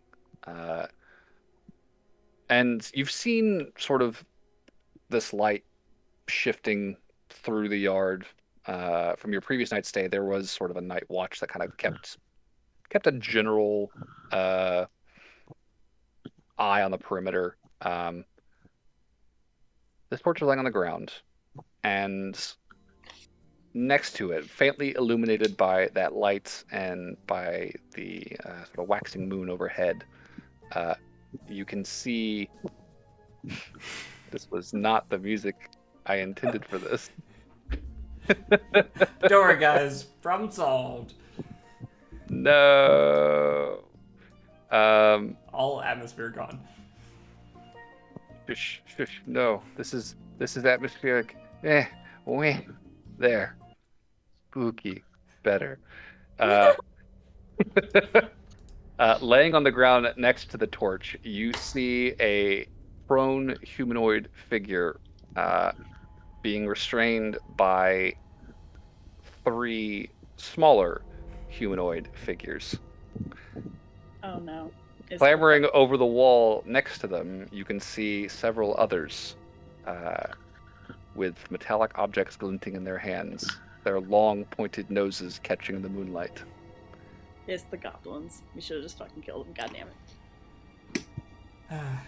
And listening, straining your ears, you can hear the low sounds of garbled goblin kind of starting to spread across the yard below as they assemble. These motherfuckers here. So, we're going to leave off there as you guys are looking down at them. Do I recognize any of them, though? Any of the goblins? Yeah. Can you differentiate between them? I mean, we had those 2 for a while. We had them for about 10 minutes. Yeah, I mean, it's kind of hard to make out details in the dark at this distance. I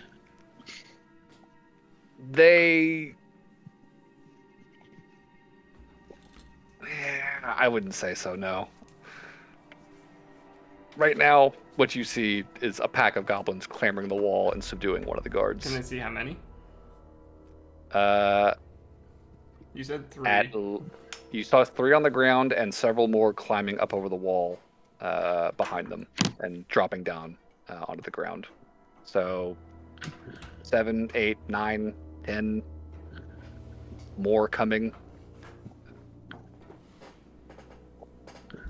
But it definitely looks like a pretty sizable group is making their move. So, that is where we'll leave off as you guys catch sight of this down below. Oh, And goblins. we will pick up there next time. I was ready. I was like, I'm gonna do my best Noelle impression and go, I thought I told you to not climb the wall anymore. Like, message directly in there. Yeah, really.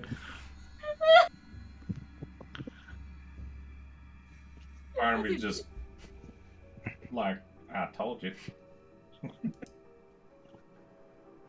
You guys are just going to be laying out the window, just fucking pot-shotting 5 at a time. Basically. And we did tell the owner that it wasn't a permanent fix. That's true. Yeah. You Can did. John just like leap off and just like right into him? Just, I thought it would be more permanent than this. I think we can salvage this if we can save that dude. I think that's priority number 1. Yeah. Just have John leap off like right into him, just like boom. The mysterious roof jumper returns. I think that's gonna be John's like trope from now on. Just jumping off of shit into We need to get things. you like a black mask to put on. The roof He just keeps falling off of buildings. I'm gonna have a Well, freaking jumping newspaper off a building. that his sole purpose is to follow like unusual jumpings off of roofs. All right. So, Wait, I have a question. How far away are they from us? you guys are on the 3rd story of this building, so you guys are at least 30 feet off the ground. Okay. If not closer to 40. And the wall is probably... It's probably like 60 feet from the building. I have another important question. Do any of our windows open? I mean, this is the Primo Suite. Yeah, they would open. No, we have a quick way out if we need to. And a ton of rope. That's true. To wrap up tonight's game, MVP. Noel. I was gonna vote for Lauren. You translated. That's 1-on-1. I think Noel. Yep. Noel, take your inspiration. I did not have it. And for support, I have Noel and Burberry had a conversation about baiting. It's true. And Lauren and John and Barnaby all had a lot to do with the tracking and killing of these goblins as sort of a brutal, efficient hunting unit. So I would have grouped them as the second major support conversation. Who was that again? So it would have been Lauren, John, and Barnaby. And then Noel and Burberry. I can't think of anything outside those. There wasn't a ton going on this session as far as RP stuff, so it's not a huge deal. All right. Well, I will stop the Well, stream I'm there. gonna Good game, guys.